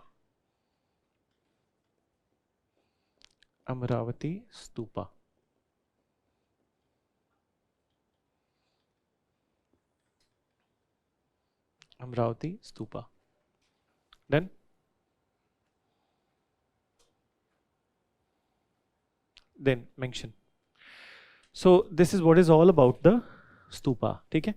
अब आगे का after it, that after the stupa part, we are done with the post-Maurya age. We have covered the caves, structure and the purpose-wise also, and then the sculpture and the stupa.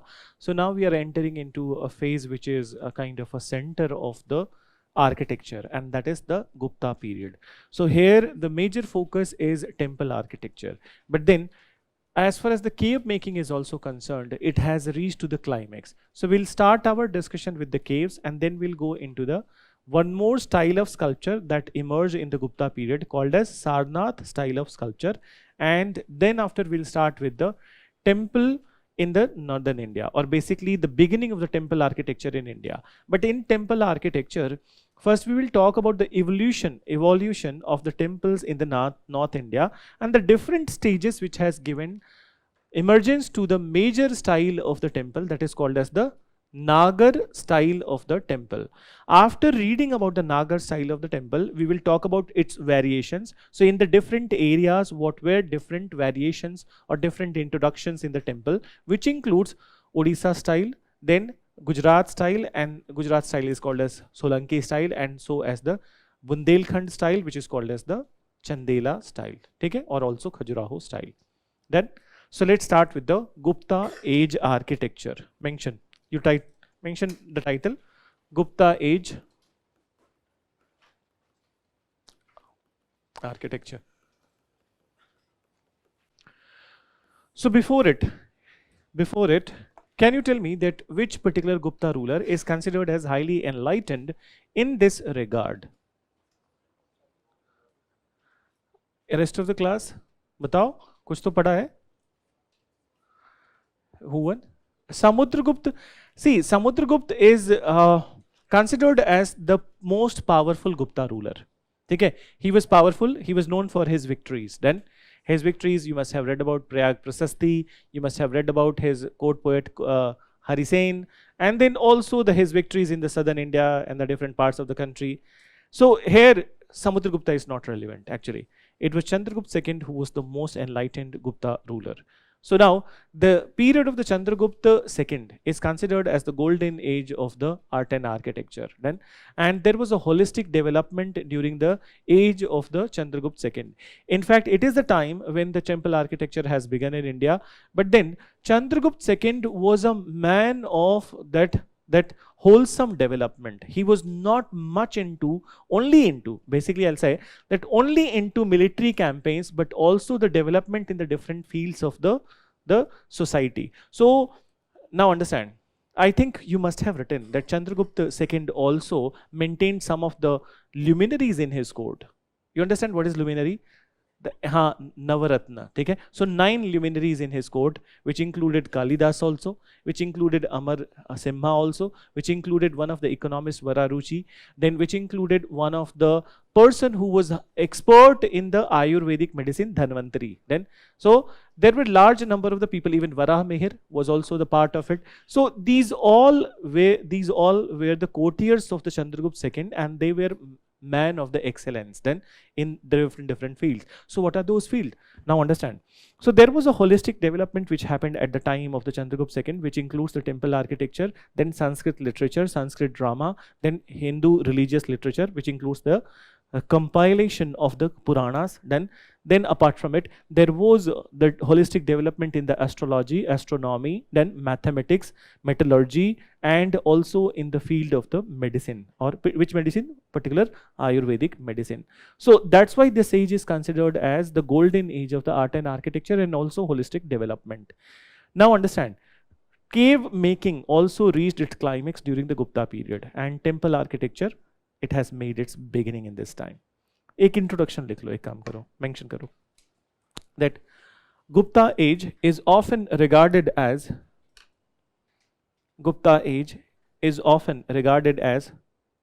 golden age of art and architecture. Golden age of art and architecture. Art and architecture. Then mention further. Particularly during the Chandragupta II period,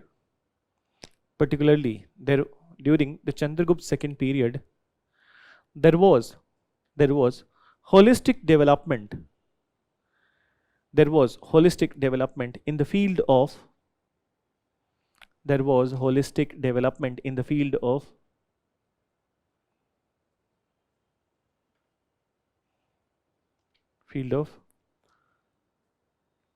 architecture, Sanskrit classical literature, लिखते चलो, Sanskrit classical literature, Hindu religious literature,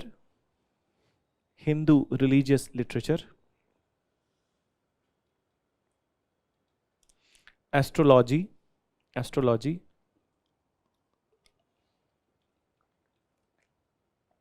astronomy, astrology, astronomy, mathematics,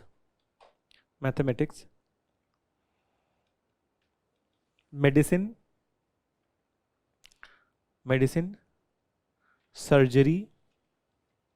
surgery, and metallurgy,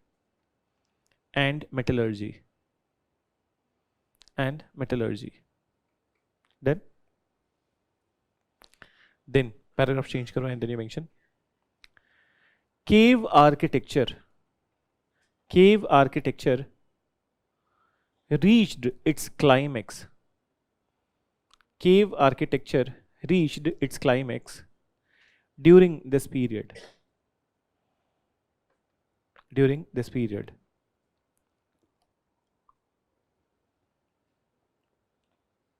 Then mention not only temples were created, but also manuscript related to temple construction was also written.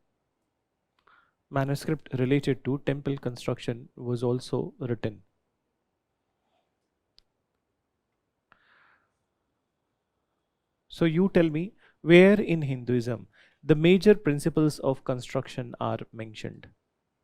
Where in Hinduism? In which particular book? It is Vastu Shastra. Okay? So Vastu Shastra, all of us know this thing. Okay? So not just the temples, but also the house construction are also mentioned in the Vastu Shastra. There is one more book in which temple construction was mentioned, and that is known as Vishnu Dharmottar Puran. Okay? So isko likho. What you have written, what is the last line? Just read. Manuscripts related to temple construction were also written, which includes Vastu Shastra and Vishnu Dharmottar Puran. Vishnu Dharmottar Puran. So फिर वापस temple पे जब आएंगे, so we'll be having a little bit of more discussion related to the construction thing. Now we'll start with the cave architecture during the Gupta age. ठीक है? So write a title. So cave architecture during Gupta period. So cave architecture during Gupta period.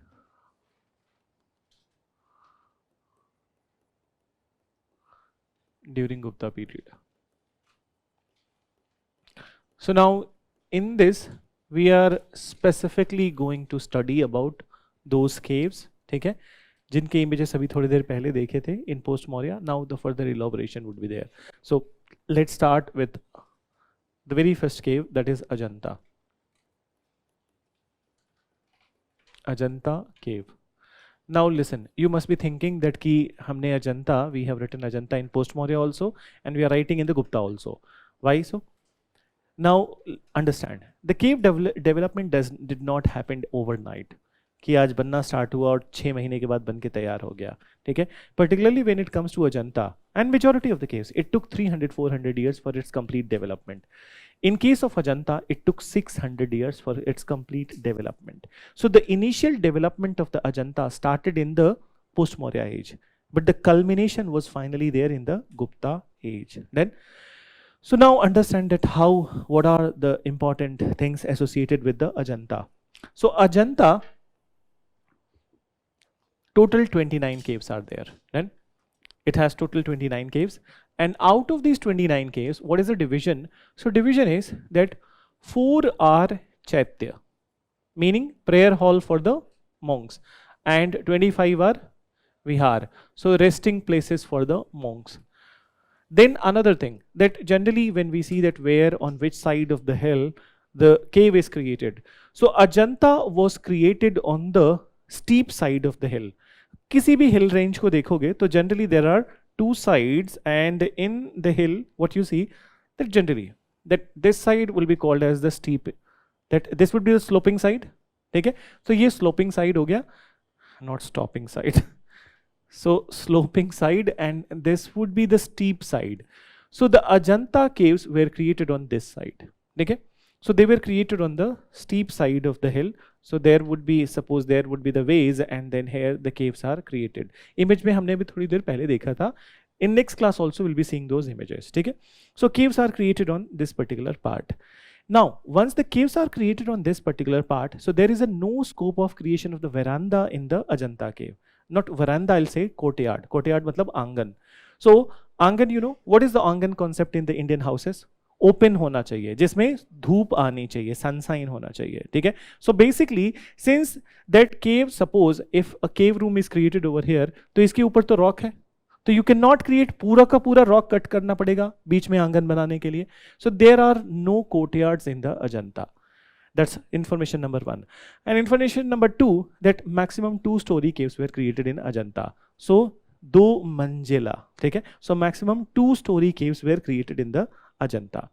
And since we have written Chaitya and Vihara, so this is completely Buddhist in nature. So inside Ajanta,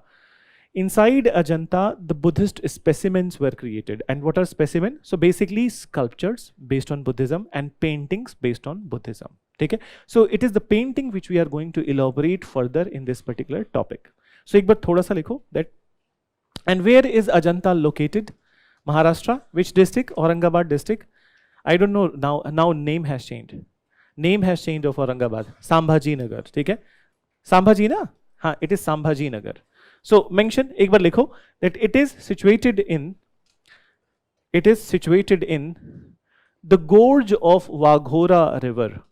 Gorge of Waghora river. Gorge of Waghora river in Sambhaji Nagar of Maharashtra. In Sambhaji Nagar of Maharashtra.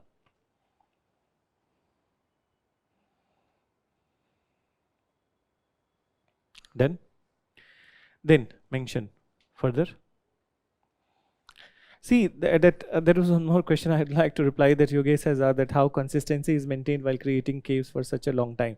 You are seeing it from the purpose of the construction.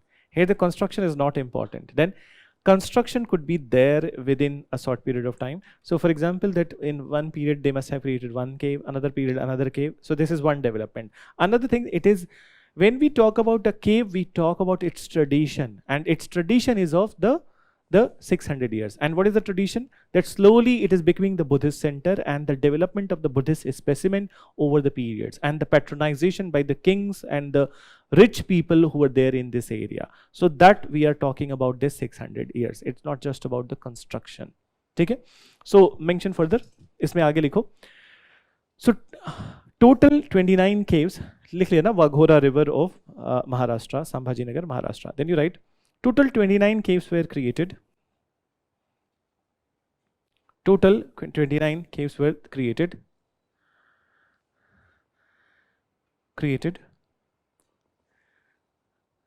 Which were totally Buddhist in nature. Completely Buddhist in nature. Completely Buddhist in nature. 4 caves were Chaityas. 4 caves were Chaityas. That is prayer hall for the monks. 4 caves were Chaityas. That is prayer hall for the monks. And 25 were Viharas. 25 were Viharas, resting places for the monks. Resting places for the monks.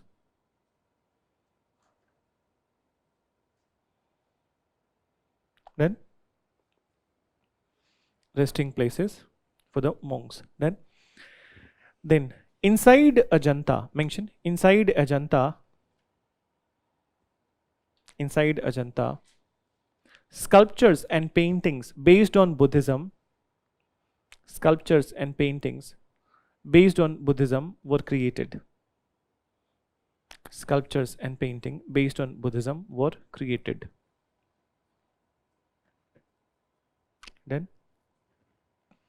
Then after you write sculptures and paintings based on Buddhism was created, full stop. Then you write the most important is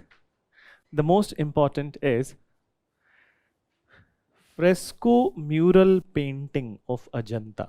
So you write this title, fresco mural painting of Ajanta.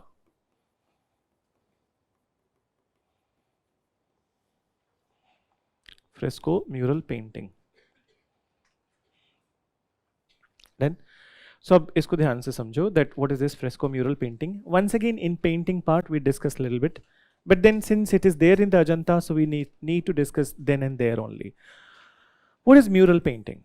Mural is a category of the painting which is not generally, it is a wall painting. So any painting which is done on the wall can be called as a mural painting. Okay? So wall painting, another name is the mural painting. And generally there were two traditions of the painting in the world, particularly when it comes to wall painting. One was the Duco and one was the fresco.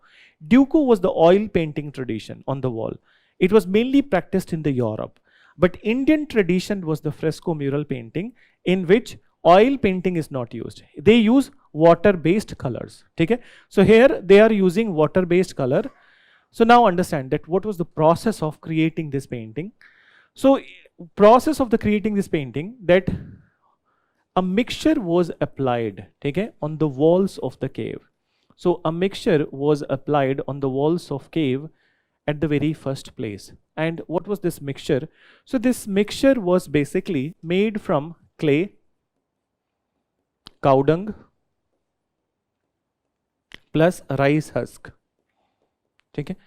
So these three things were thoroughly mixed: cow dung, clay and rice husk. And then this particular mixture is applied on the wall. So why there is a need of applying this particular mixture on the wall, we'll understand later. Because once you look at the nature of the rocks in the Maharashtra, and particularly the caves which are very old, so no color will seep into the rock directly. Okay? So that's why they are doing it through a mixture. So first they are applying this mixture.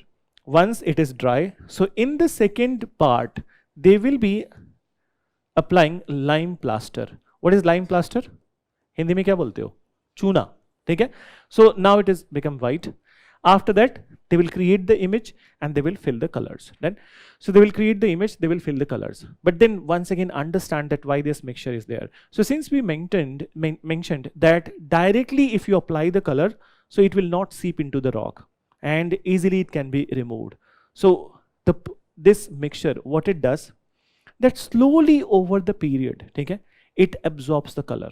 Then it absorbs the color and it imprints the color on the wall of the cave. So in the fresco mural painting, this painting is repeated in number of time.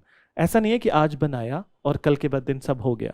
So they have created today, 6 months back, they will come again, they will once again paint it, then once again 6 months they will paint it. So it is repeated in number of the time.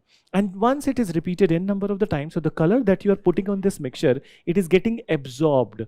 Okay, absorbed by the wall of the cave, and then finally it is imprinted on the wall. So suppose that ki 200 saal ke baad, after 200 years, this mixture is falling, painting will be intact on the wall of the cave. So that is the purpose of this particular mixture. So mention, you write. So fresco murals of Ajanta, ek title likh lo. Fresco murals of Ajanta. And you write. Mention. The wall paintings are called as mural. The wall paintings are called as mural.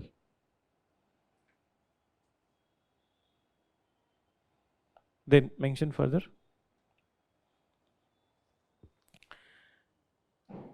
Inside Ajanta,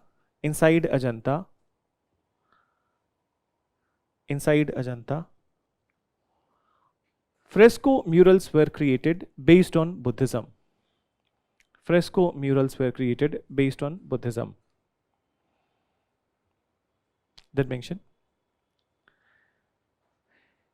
In the very first step, a mixture of clay, cow dung, a mixture of clay, cow dung, and rice husk. Clay, cow dung, and rice husk was applied on the wall. Was applied on the wall of the cave. On the wall of the cave. In the second step,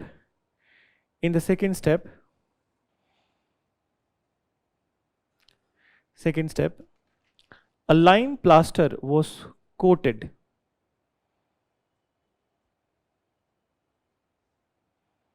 Lime plaster was coated on the mixture. And in the final step, images were created. And in the final step, images were created to be filled with the colors. To be filled with the colors. To be filled with the colors. Then you mention this initial mixture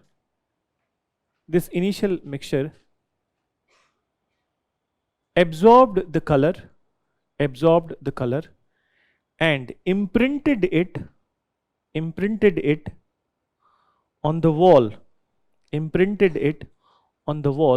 of the cave. Imprinted it on the wall of the cave. As such, it increased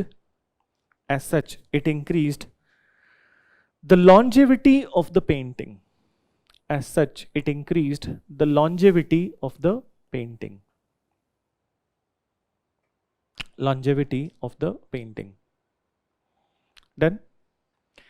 So now we need to write some of the examples which are painted over here, some of the famous examples, and yahan se bhi prelims mein often repeated questions are there. Then, so the same questions have been repeated in number of the time. So write examples of the paintings. So example mein number 1 you mention Padma Pani. So this is, and its meaning also I am writing at the same point of time. What is the meaning of this particular image? So Padma Pani is, just give me 1 minute. Bodhisattva holding a lotus in his hand. Holding a lotus in his hand.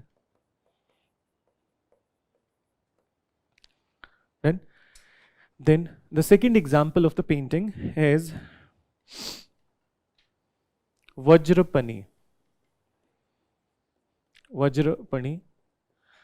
And this one is Bodhisattva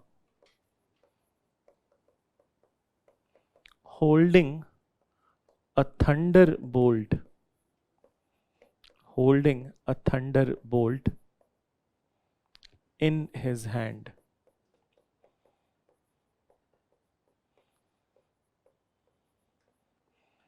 Holding a thunderbolt in his hand. Then next example you write. In fact, इसके से एक arrow बना के लिख लेना. Padmapani is also referred as Avalokiteshwar. Padmapani is also referred as Avalokiteshwar. So this image can also be called as Avalokiteshwar. Okay? And the meaning will change when this image will be called as Avalokiteshwar. So what is the meaning at this time? So the depiction is with the lotus, but there is another meaning of this Buddha or Bodhisattva, and that is the Lord who looks down. The Lord who looks down with compassion. Who looks down with compassion.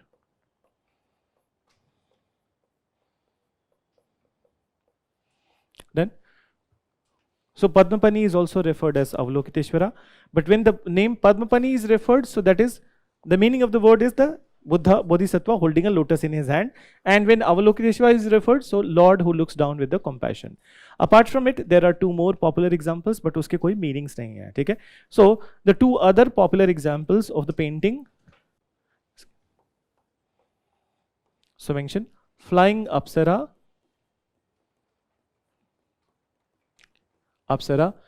and dying princess. Flying Apsara and drying princess. So this is what is about the Ajanta caves. Done? So now we are left with many such caves. So I think day after tomorrow we have a class. Kal to nahi hai, I think. So day after tomorrow we'll be completing all the caves. Ellora, ठीक है, Elephanta, then Nasik cave, Junagadh cave, ठीक है. So these all cave, Bagh cave. So these all caves will be covering, and after the completion of the caves, we'll go into the temple architecture. That is the Nagar style of temple, or basically temple in the North India. Okay? But then there are important discussions in the temple, so do it on the same day itself. So many people, I think that they have come to the class for the first time. क्या छठ मनाने गए थे? चलो, anyways, चलो, thank you. Good night to all of you.